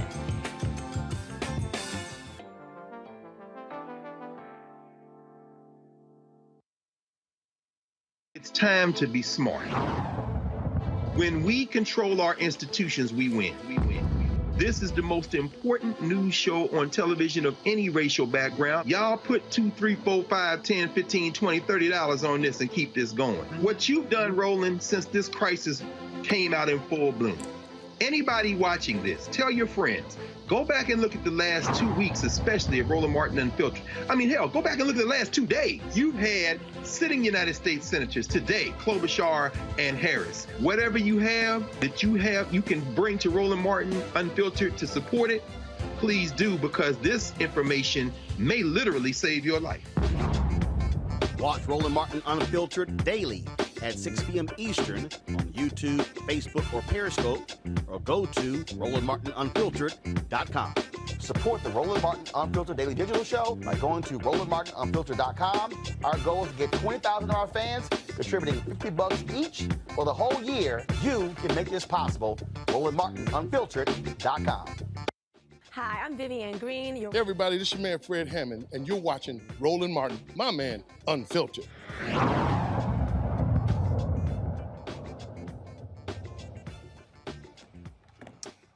Folks, all the platforms that I have used, we have used them to shed light on African Americans who have come up missing. Why? Mainstream media has always ignored those stories. We were supposed to have the mother of Jelani Day on the show tonight. Her son has been missing since August 24th. He's an Illinois State University student. Today, a body was found in the Illinois River, and DNA showed that it was indeed Jelani Day. The LaSalle County medical examiner confirmed Day's identity through forensic dental identification and DNA testing. The cause of death remains unknown and is pending further investigation. Again, Day was reported missing on August 25th in Bloomington, Illinois. Folks, thousands of people of color, largely African American, go missing in America. Last year, there were 543,018 people reported missing in America. 40% of those were people of color. Mind you, we make up 13% of the population, and that's people of color. And so not that whole 37% is black. But the reality is it is a significant issue. In 2020, 2002, 899 persons of color were reported missing. Of that group, 145,467 were under the age of 18. Yet if you are black and you come up missing, you can forget about it. But if you are white, especially a white woman, oh my goodness, you can get blanket wall-to-wall coverage. According to the Black and Missing Foundation, there are three main reasons for the disparity in media coverage. Runaways, a lot of minority children are initially classified as runaways, so there's no Amber Alert. For missing minority, black and other minority adults, it is believed they have some association with criminal involvement, gangs, and drugs. Lastly, America is simply desensitized. They think missing blacks and other minorities live in impoverished conditions and crime is just a regular part of their lives.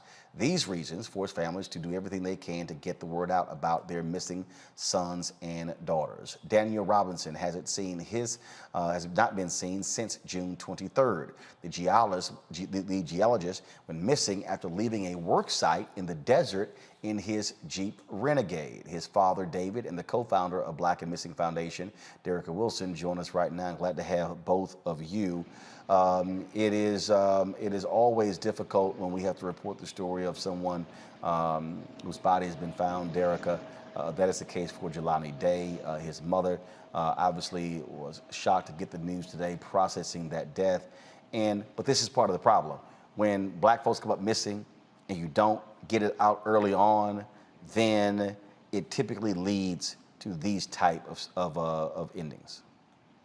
Absolutely. It seems like there's just no sense of urgency when it comes to our cases. I want to say my heart goes out to Jelani Day's family, and I'm happy that Daniel's father is on this show. We've been highlighting those cases. We can roll off our tongues the name Natalie Holloway, Chandra Levy, Casey Anthony, Lacey Peterson, Elizabeth Smart, but can anyone name one missing Black or brown person, just one, who went missing in this country and received mainstream media? It doesn't. And one that led to movies and miniseries and docuseries and on and on and on. Absolutely. It is so sad. It's so unfortunate. We're not trying to dishonor any of those communities. We're trying to even the playing field. Families such as Daniel Robinson, Deidre Reed, Akia Eggleston, Keosha Jacobs, those families deserve answers. They deserve the same amount of resource that was applied to Gabby's case. We understand that not all cases are going to bubble up to that mainstream media, but less is more. Less of one particular race and more of everyone that's missing, it greater the chances of a reunion. These families are hurt. I know Mr. Robinson, he's hurt right now. Mr. Robinson, I want to go to you now. Give us the background, the details of your son. He was working? Was he working with other colleagues?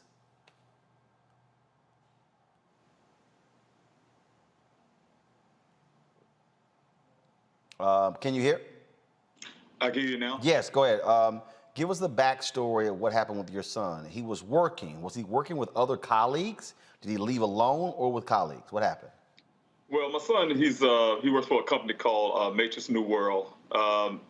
Daniel, he's a field geologist for that company. And what he do is he visit well sites. He get assignments. He may visit 2 or 3 in a day.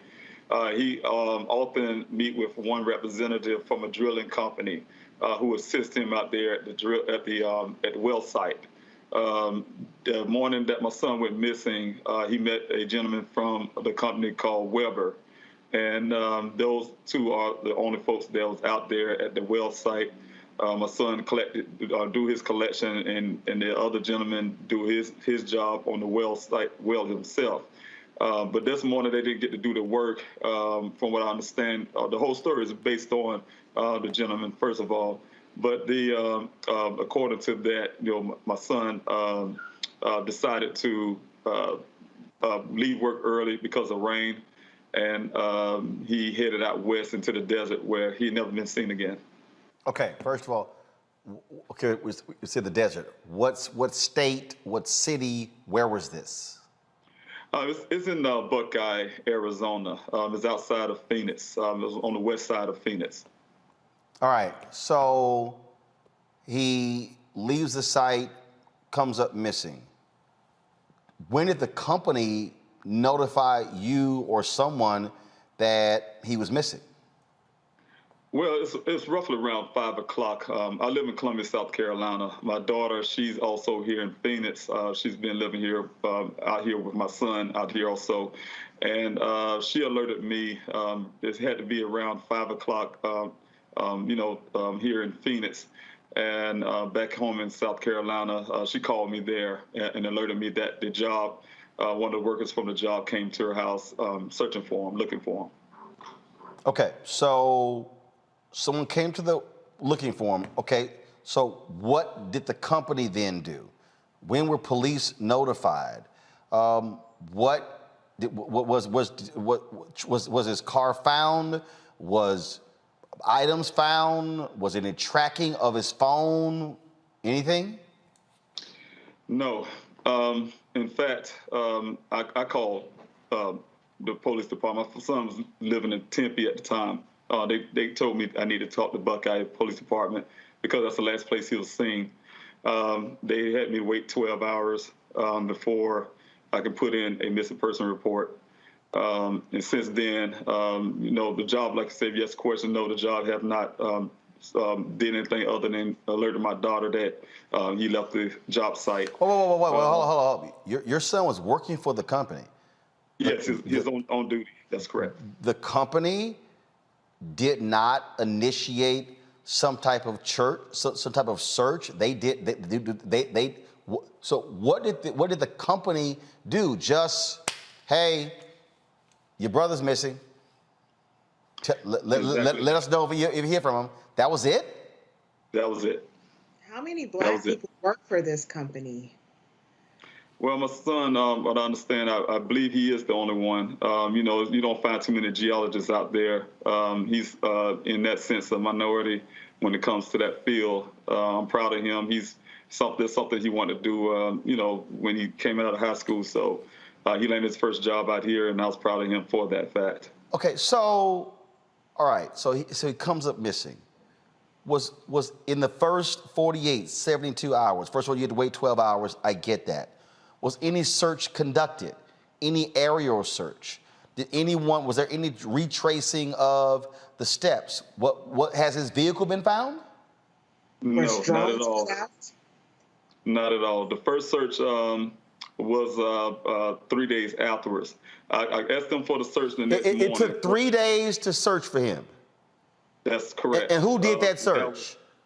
That was only because my auntie called and I don't know what she said to them. They canceled the first search and they decided to send a helicopter out there on the third day. That was, by the time they did that, I was almost a phoenix because the first day when they denied the search, you know, I was already in my car on the way to, you know, to find out what's going on at that point. So, company has done nothing. How long did they search for your son? Well, from what I understand, they did the third day when they did that search probably lasted for a few hours. I think it was roughly 2 hours. From that point, there was no more search until almost a month later, probably like 3 weeks, 2 to 3 weeks later. They had a Civil Air Patrol because I requested that. The net search only came after the vehicle was found, and that was on July the 19th. Almost a month later, when my son went missing, a rancher found my son's vehicle in the ravine out there, about 2.5 miles away from where he went missing. A rancher. Your son's vehicle was discovered how long after he came up missing? It was on the 19th of July, almost a month, because my son went missing on June the 23rd. And almost a month later, on July the 19th, was when the rancher ran into my vehicle. So your son came up missing June 23rd. His vehicle was found in a ravine on July 29th. Were any personal effects found in there? Phone, anything? Well, actually, it was July 19th. I'm sorry, July 19th. That's right. And the thing was, when they found the vehicle was found, according to Buckeye and also according to the rancher, my son's his clothing, everything from his underwear, his socks, everything he's wearing, his boots, everything was his clothes in a pile about 3 feet away from the vehicle. His safety vest that he was wearing that day when he went missing was another foot away from the vehicle. And the vehicle was lying on the side. His personal things, effects was with his clothing out there. His wallet, his cell phone was inside the vehicle, his personal computer, things like that. Derica, that all sounds absolutely strange, but it also goes to show what happens when you have no real interest. Had there been a real search conducted after that 12 hours, but actually before I ask that, Derica, Daniel, how far, miles or feet, how far was it where his vehicle was found in the ravine from where he was last? He was last with his coworker. What was the distance? 2.5 miles, and they did 2 searches out there, extensive searches, they say, right. 2.5 miles? 2.5 miles. That's correct. See, Derica, this is the thing that gets me. Clearly, he was able to access the area by vehicle. Okay, clearly he was able to access the area by vehicle. So if I'm sitting here, if you do a real search, you retrace where he last was. You absolutely do. And one of my questions is, did the police department, interview any of his colleagues? Did they bring them in for questioning? Did they bring in the cadets to do a grid search of that area? Did they ask for federal FBI resources to help with this case? Did they bring out the drones? Did they bring out the cadaver dogs? Nothing. They spent 2 hours. But in these other cases of people that don't look like us, they're spending from sunup to sundown. Is that what angers you, Daniel, in that if your son was a missing white woman, that this case would have been absolutely treated completely different?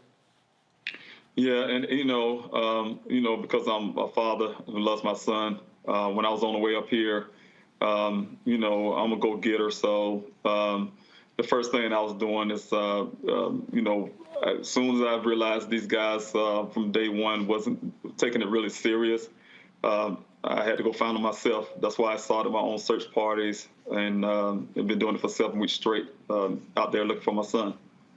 You also are trying to, I'm correct, hire a private investigator. What are you doing? A GoFundMe, Kickstart? What are you doing to help with that? To ask for help with that?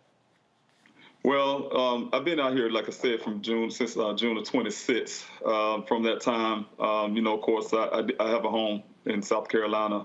I haven't been home since. But, while I'm out here, if I live in the expenses, I had to be out here to get the searches going. I had to be out here to get my private investigator. I had to be out here, So, of course, after a while, the GoFundMe was there, created later to help me remain here because, I have to take care of things at home, take care of here, and pay the expenses here while I'm here. So after the searches of 7 weeks of searches, I'm desperate at this point. I can't get the Buckeye Police Department to move on really doing a serious search and investigation on my son. I was running out of resources. The GoFundMe helped me for a certain point.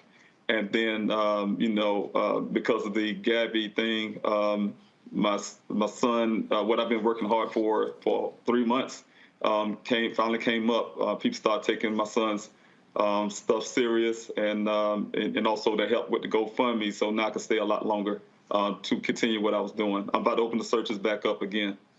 Well, and Mr. Robinson, we're here to help you as well. We are a resource we're sharing with all of our media contacts, and we will also make a contribution to you. This is absolutely devastating. And, on behalf of the Black and Missing Foundation, our hearts go out to you.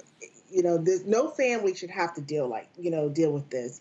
Missing persons is not a Black issue, it's not a white issue, it's an American issue. And we know that this is devastating, just not knowing if Daniel is hurt, if he's being mistreated, if he's hungry, if he's going to walk through the front door. And that's how all these families feel. And that's why we have to make this a priority.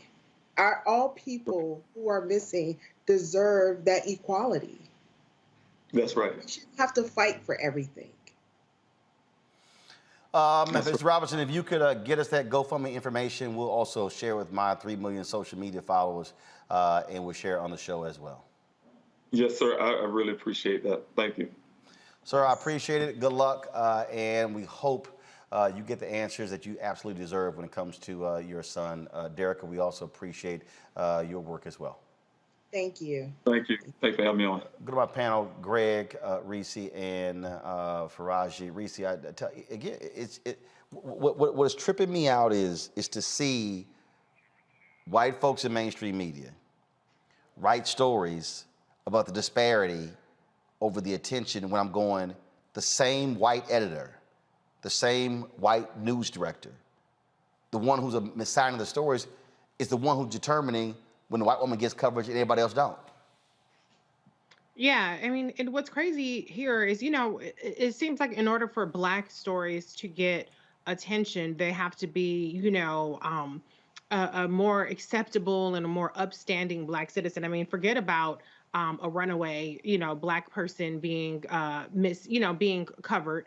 But in this case, we have in the case of Daniel Robinson, and my heart goes out to his father. He's so brave for, taking it upon himself and doing these search parties and really fighting to bring his son back home. And I hope and pray that he does return home and they find him alive and well. But he was a geologist. He was a college student. And so he fits the profile in theory of the kind of Black person that would normally, if this person were white, would have immediately received this kind of national attention. So it's awful how these kinds of things only really come to light when there's that comparison and contrast being made. And I don't think that Black people are at all suggesting that white people that come up missing, like Gabby, the one who really brought about this discussion that we're having about disparities, her going missing was tragic, and her being killed was tragic. And we just want the same amount of attention and concern for Black people that are missing. But look, I got Yahoo up, okay, which was a highly trafficked website.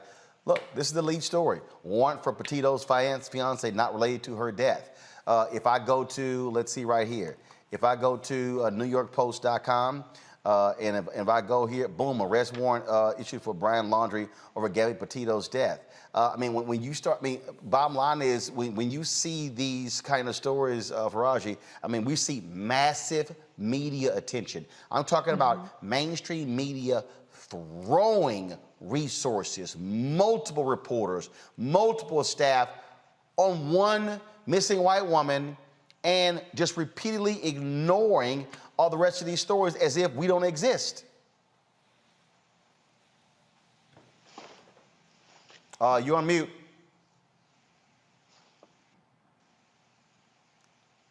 Faraji, you on mute. Guys, what's going on? Can y'all figure it out, Greg Carr? Yeah, Roland, just quickly. The Buckeye, Arizona Police Department put on its website, anyone with information that can help solve this case and bring closure to the Robinson family is urged to call the Buckeye Police Department non-emergency number. And you all can look that non-emergency number up. I won't presume that you would even broadcast the number, Roland. But in addition to the GoFundMe, we need to understand that Buckeye, Arizona, which is in Maricopa County, I don't know where we heard Maricopa County in the news over the last couple of years. At any rate, we should destroy their phone lines' capacity to take any other calls. If you can't give any money, dial that number till your fingers fall off, and when they do, use your elbows and ask them what the hell are they doing.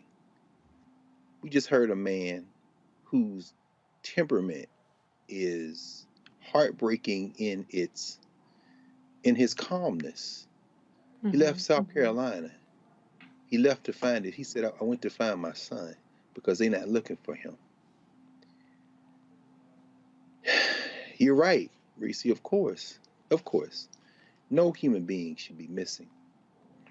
But as the LAPD used to say when they would get a call of Black folk, involving Black folk in Los Angeles, and the Jamaican philosopher Sylvia Wynter took this phrase that the LAPD developed and applied it to the study of Black folk in this country. She said, when the LAPD got a call and they realized it was Black or brown people, they would repeat over the radio NHI, no humans involved. This would not stand for a white woman or a white man for that matter. So let's break the phones of Buckeye, Arizona's police department in Maricopa County, because since you don't seem to think there are any humans involved, we're going to treat you like you treated us. There's no we in this country. I hope that you find it, brother. Roland, when you asked him that question, brother, and he narrated how they found all of his son's clothes, his underwear, his socks, his personal effects in his clothes, strewn out from that car, and then that 2.5 mile distance between where his last coworker had seen him. This is not only unacceptable. The only way it becomes unacceptable in this country is when you make these people have to deal with the fact that we will make this place ungovernable until you make it into someplace different. We're not going to stand for this. Faraji.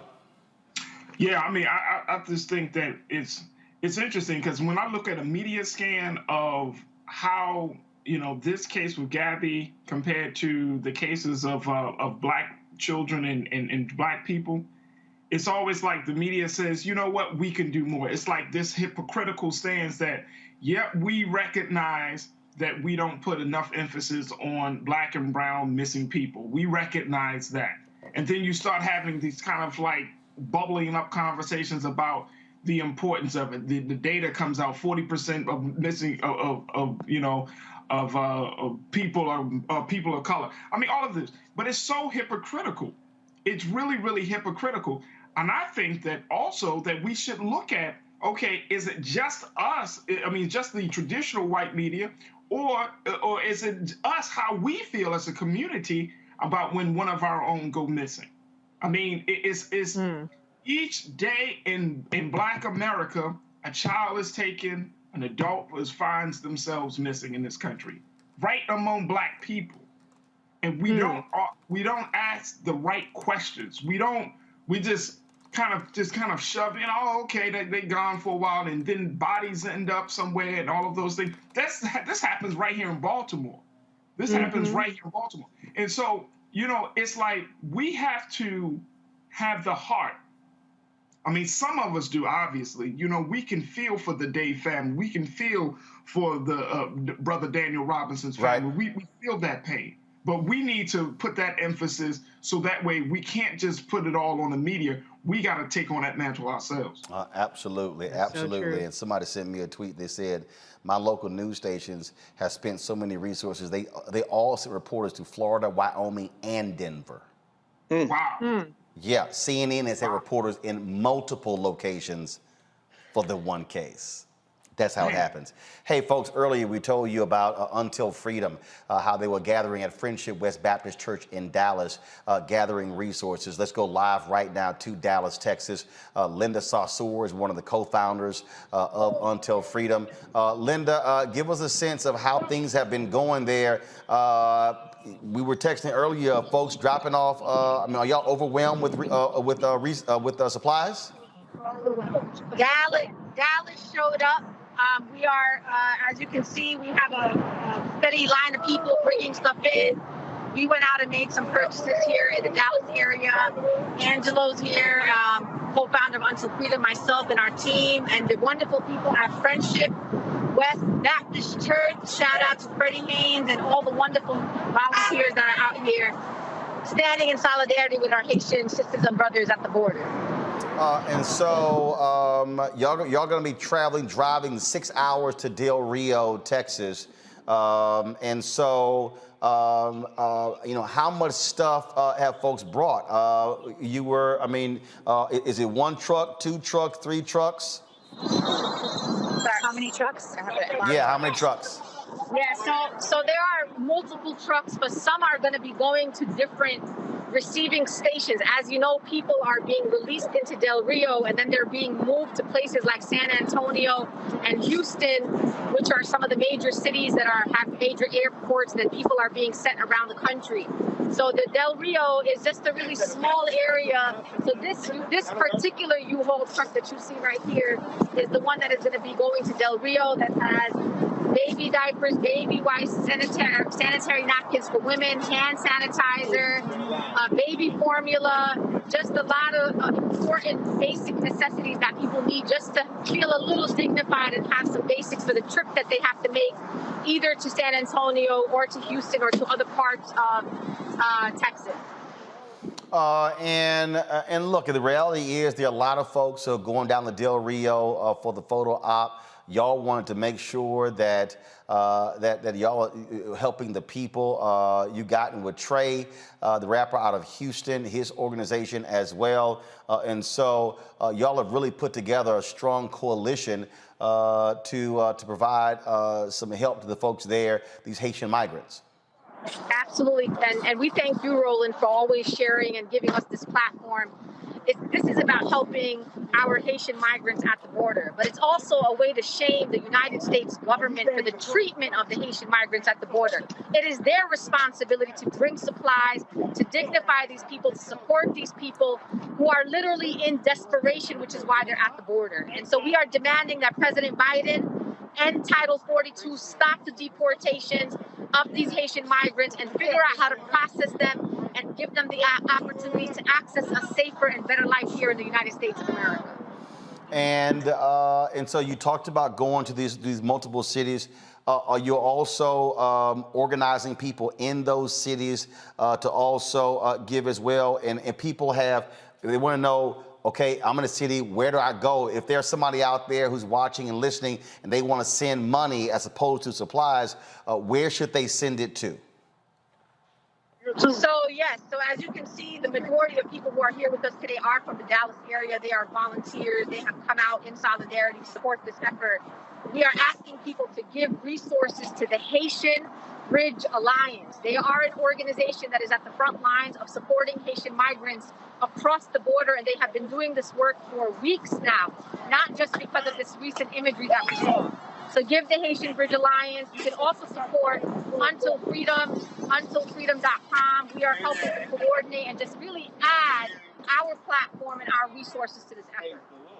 All right then. Linda, I appreciate it. Y'all doing great work. I was communicating with you and Tamika Mallory last night, what y'all were doing. I said, look, we got to get y'all on the show to show what's going on. And again, for whoever has the camera, just give our folks just a shot of the truck there, all the stuff that y'all have, because folks, y'all can see right there, what you see, the supplies, what they're loading in there. And so a big shout out to all the folks at Until Freedom and all the folks at my former church, Friendship West Baptist Church. Thanks a lot. Y'all take care. Safe travels to Del Rio, San Antonio, and Houston, folks.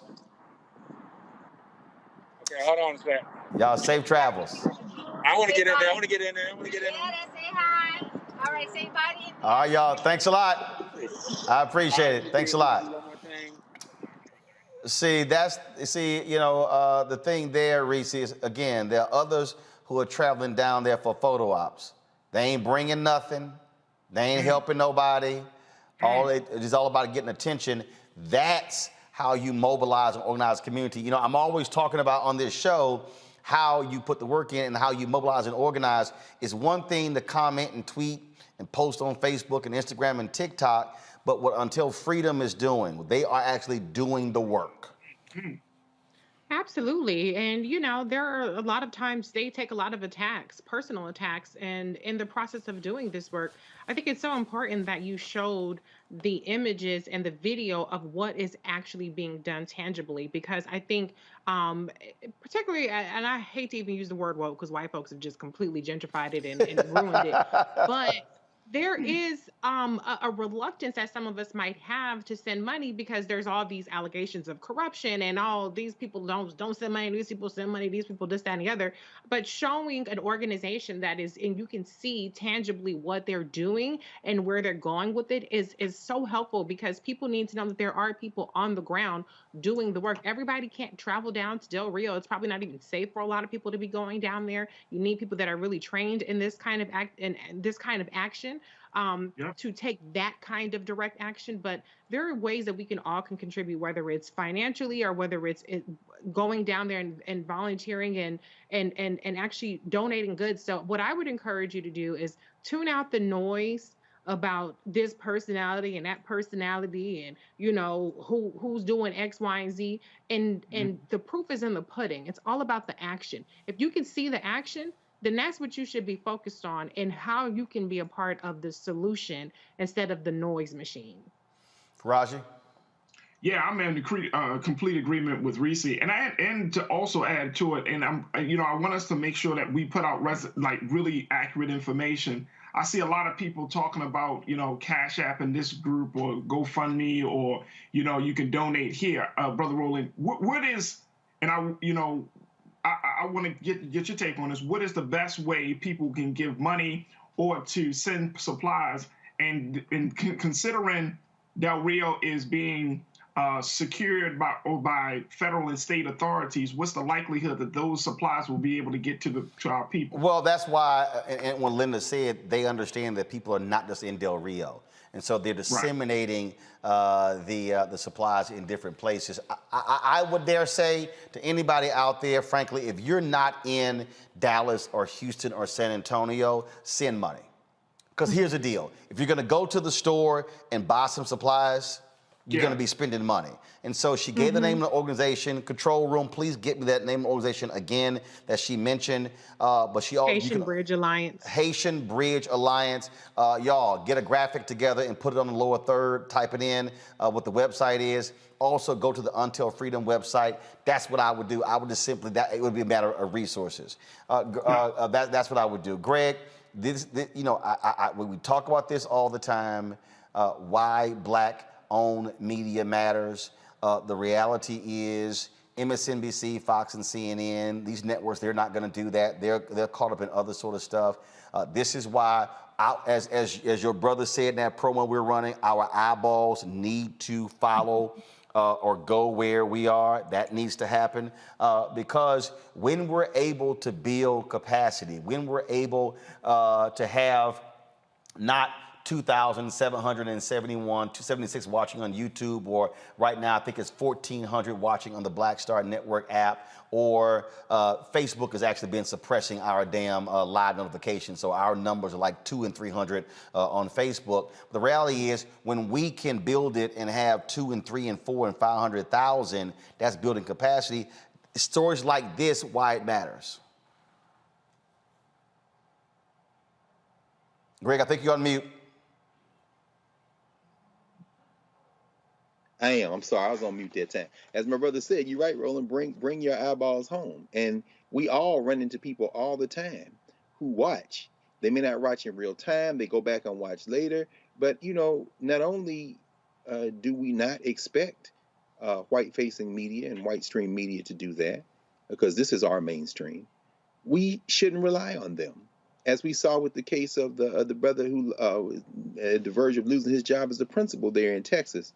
All of a sudden, he was discovered by white stream media at black points of entry, but that's because he was here first and then came back. And in the case of what we just saw, brother, it was so incredibly instructive to see our sister Linda Sarsour, to see those women and men loading that truck. And then when you said, you know, have your camera person pan over to see, and then they all paused and they all got in, and the sister said, I want to get in that picture. Why? Because this is home. I mean, today would have been the 95th birthday of John Coltrane. You know, what we saw was, you know, to borrow from his famous recording, the title, A Love Supreme. Yesterday was Jeremiah Wright's 80th birthday. Baba J, you know, happy birthday, brother. And of course, Freddie Haynes is one of his spiritual sons. When the white media tried to crucify Jeremiah Wright, when he said, if this is what America's about, then God blank America, he wasn't talking about the people.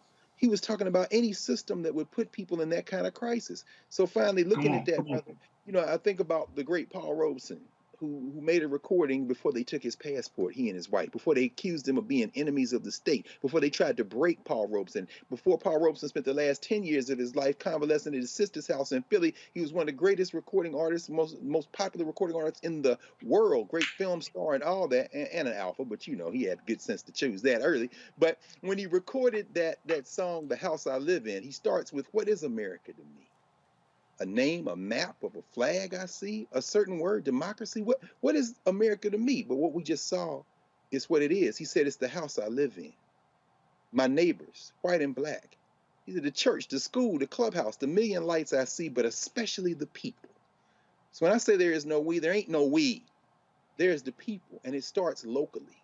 So if y'all want to do something, and you think there's an America beyond the people who do things like we just saw, if you don't have any money to give, pick up the phone again. Call the White House. Ask Joe Biden's administration why they're appealing the court decision that said you got to stop not letting people in and blaming COVID. Call the Biden administration at the places that Sister Sarsour just let us understand.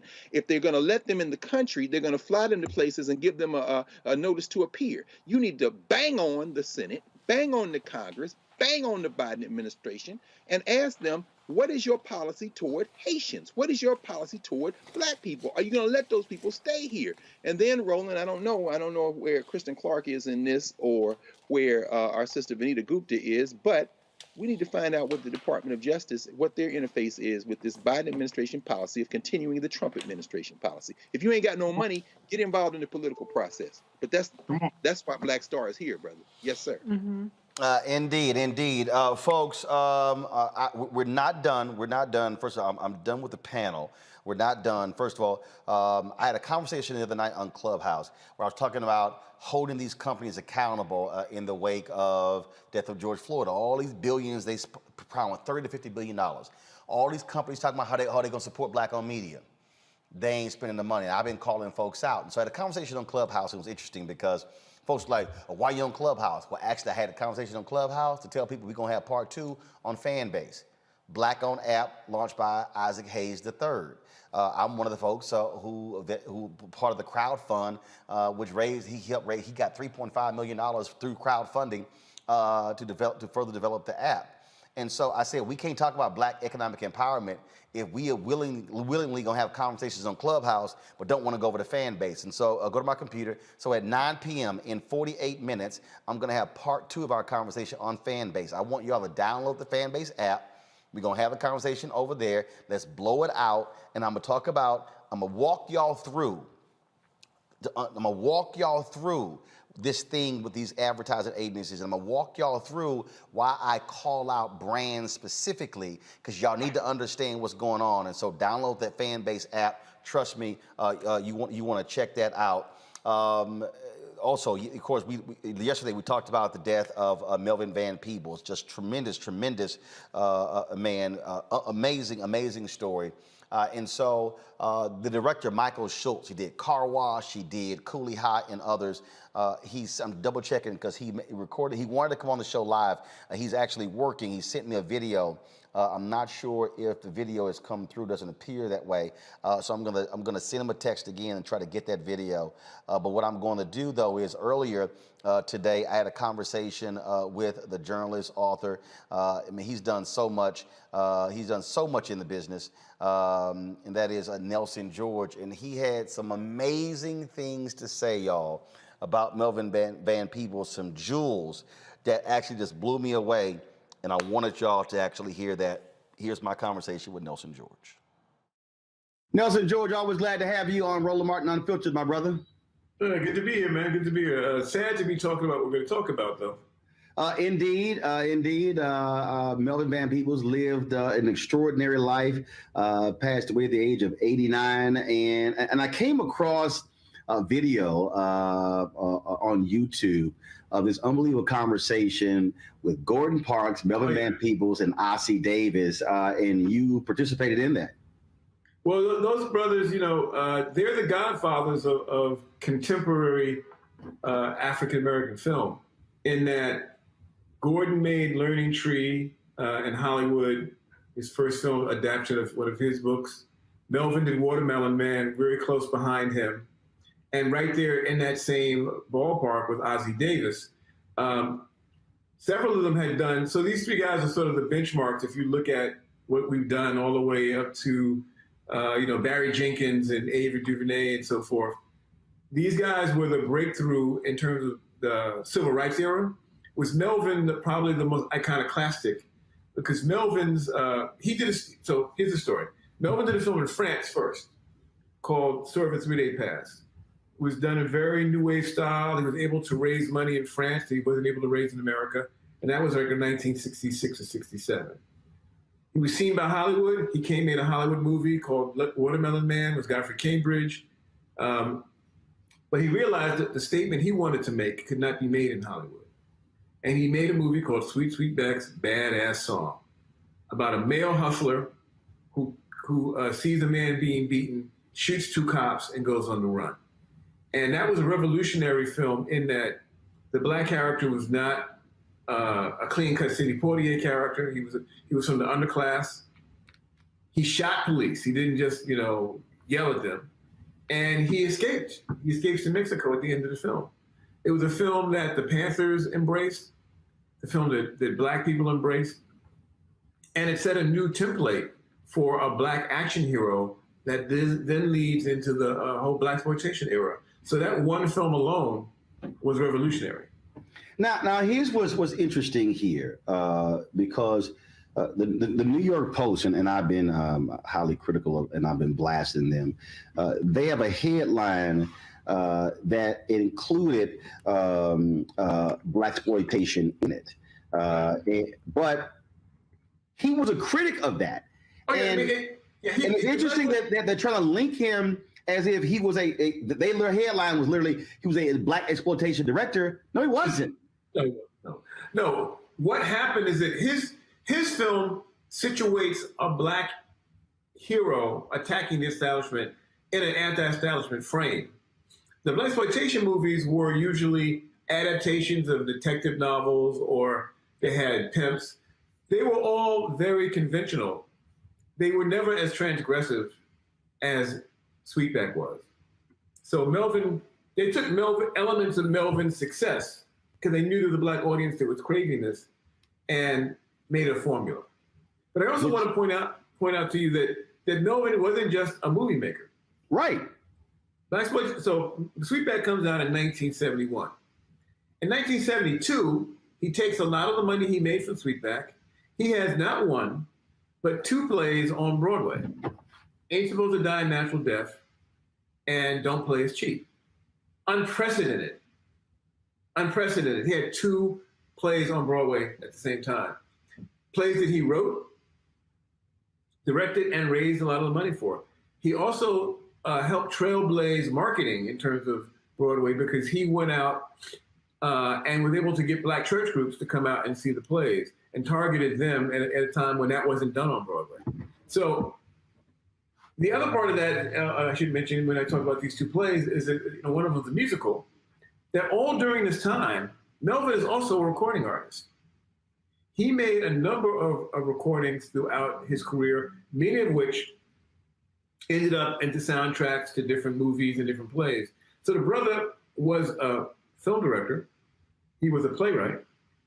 He was a music composer, and he wrote books way before he even made movies. One of his first books was done back in the late 60s, or maybe early 60s, when he was a cable car conductor in San Francisco. He wrote a book about being a cable car conductor. So this was a man who lived an extraordinarily diverse creative life. So Sweetback is the big bang, if you will, but there are so many works.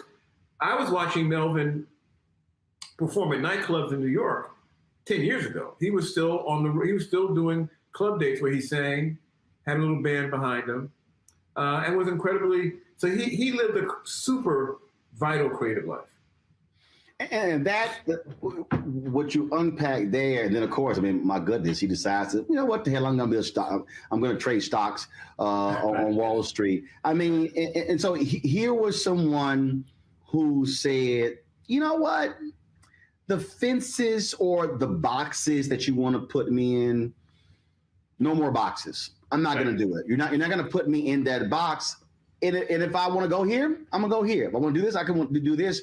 And I think there's a lesson in that for so many people who are told, you know what, just do this. And I identify with it because as a one launching my own independent company and show and the frustration I always had when I worked in mainstream media, but also when I worked in black media, was the limitation. No, we just want you to do this. And I'm like, no, but my talents are all over. Why? I want to be able to use all of these gifts. Yes. That to me was so powerful, and the true lesson to learn from a Melvin Van Peebles, a Gordon Parks. Yeah, I mean, Melvin, I got to know Melvin pretty well over the years, and he was always about be yourself, follow your vision. First time I met Melvin, I was a college student in 1978, I think. I went to interview him for a magazine. And I walked in, brother had on, he was sitting in a wheelchair in the middle of his office, had no shoes on, no shirt, but had trousers on, suspenders, a hat, was smoking a cigar. And I was like, wow, that's unconventional. And that's how he lived his life. He never tried to fit in.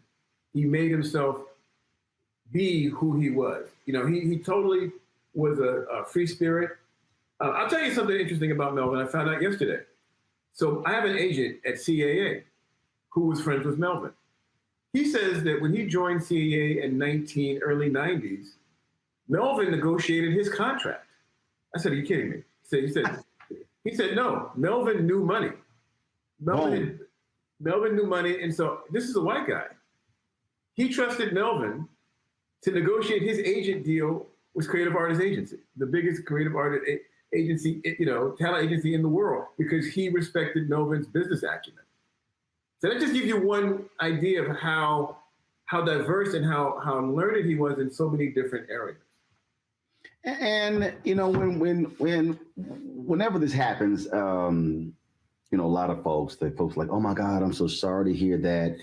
But the reality is, you see that in his son, you see that in his children, you see that in Mario's children. You see this whole idea of there are no boundaries.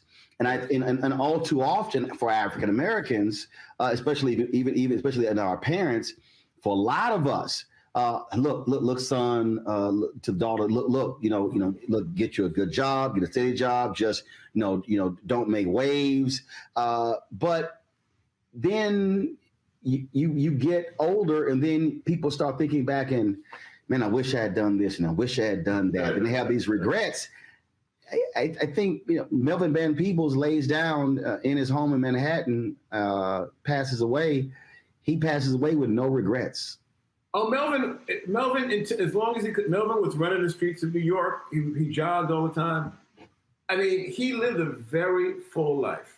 I'll tell you another story. I was shooting an independent film about 10 years ago. And I said, Melvin, I ain't got no money, but can I get you to do one improv scene with me? Brought me up to his place. I had the actress with us, had little cameras, knocked it out. He gave us something to drink. We watched some movies together. I mean, if he thought you were trying to do something unconventional, he was there for you. And I felt like he was, for me, it was great to get to know him, because he was someone who, and you'll find this in everybody, anybody who's around Melvin for any amount of time was inspired. Inspired because he wasn't conventional. He didn't fit any of the boxes of open mobility, but he always was moving forward. His apartment, he designed the furniture in his apartment. He had a hot dog that was a dresser. He had like the back of a truck in his living room that spewed kind of like smoke. He had paintings. He was a constantly inventive. And I think for anyone who's living a creative life, the idea is not to be boxed in, as you said, and it's also to be constantly doing stuff. You're never going to retire. Retiring is for people who have a 9-to-5. If you're out in this world trying to create visions, go for it constantly. Always be experimenting, always be learning, always be challenging yourself. And just to be in his proximity was to feel that energy and to feel that history. I mean, the brother came from, at one point, he left Chicago. He was a cable car reporter in San Francisco. At one point, he lived as a street painter in Mexico City. He went to Paris. He lived in Amsterdam and went to school in Amsterdam, and then went to Paris, where he sort of began his life as a writer and ultimately a filmmaker. So he was also not afraid to move out of his comfort zone. Being a Black man traveling the globe throughout the 50s, he was able to open his vision, and not be boxed in by the American boxes. What you just said, that I think really stands out when you said, look, man, I don't have any money for it. Can you do this?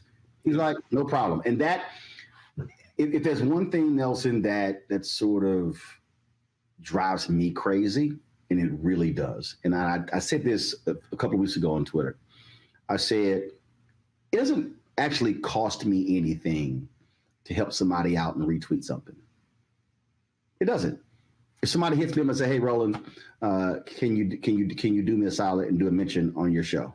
Okay. Now, obviously, that's relationship. Sure. Because you also know that person and who they are and what they do. But this is someone who, like you said, if I see somebody who's trying to do something, man, I'm gonna go ahead and help you. That is in many ways is uncommon. That's not common. It's uncommon for folks to do that. And I think a lot of people, when we talk to elders who've become ancestors, it's amazing how that is a consistent theme when we talk about many of those ancestors. Oh, listen, I'm working on a documentary right now about Willie Mays. Willie Mays is 90 years old. Mm-hmm. And the key phrase in Willie's life is take care. He says, so-and-so took care of me. I took care of blah, blah, blah. In other words, he was mentored by older black ball players. And then he became a mentor to a younger black ball player. Because he felt that was part of what you did. I feel like that's an important part of Melvin's DNA, and perhaps that whole generation of people who came up during the Depression. These are Depression babies, and so no one had anything when they first came up. So if you had something, you gave someone, a shirt. You let someone use your pants because there was no money, and all you had was each other. And so he had a very strong sense of community. A lot of folks have known Melvin for years. There's so many young now middle-aged filmmakers who were young filmmakers who gravitated around him and sat and listened to him. He wasn't someone who gave inspirational speeches. His life was inspirational. How he lived was inspirational. Now, I started smoking cigars because of Melvin. Well, as somebody who's allergic to cigars, I'll pass on that one. Okay. But I'll grab. I'll do all the other stuff that he did. As you said, man, an extraordinary life. I've had opportunity because I was literally just in LA a few weeks ago where I interviewed Mario for this one-on-one series that I'm going to be launching on my OTT network, Black Star Network. And we were able to use some stuff in the tribute last night as he talked about his dad and some life lessons and things along those lines. And the reality is what he did in his life, he certainly passed on to his children. And at the whole point, what you said about Willie Mays, take care. Mario is passing on to his children. And hopefully that's what other people will learn, that it doesn't make sense to have all of this knowledge and expertise that is just sitting in your head. Share it, bless it with some other folk, and give them a sense of what freedom is like, what free expression is like, and what independence is like. Yes, absolutely. Because Melvin was the ultimate independent. He made films, he wrote books, he made plays, he made records. He made them and then figured out how to get them out. And that's what he did his whole life. And he stayed one of the most idiosyncratic and interesting artists in American history. And of course, I'm 52, be 53 in November. You are in the same area, same age, and we sit here and go, damn, we got more work to do, all the stuff that brother did. Absolutely. I said that to my fiance last night, like, wow, I thought I was working. I ain't working hard enough. There you go. Nelson, always good to see you, my brother. Thank you for having me. You take care. Take care. That is it for us, folks, on Roland Martin Unfiltered here on the Black Star Network. Don't forget to download the Black Star Network app on all available platforms: iPhone, Android phone, Apple TV, Android TV, Roku, Amazon Fire Stick, Xbox Smart TV. Also, be sure to join our Bring the Funk fan club. You can give to us and our goal is to get 20,000 of our fans, giving about average of $50 each. $4.19 a month, 13 cents a day for compelling content you're not going to find anywhere else. Cash App is $RM Unfiltered. PayPal is R Martin Unfiltered. Venmo is RM Unfiltered. Zelle is Roland@RolandSMartin.com. Roland@RolandMartinUnfiltered.com. Folks, that's it. I'll see you guys tomorrow right here on Roland Martin Unfiltered on the Black Star Network. I'll see y'all on Fanbase in less than 30 minutes. Holla!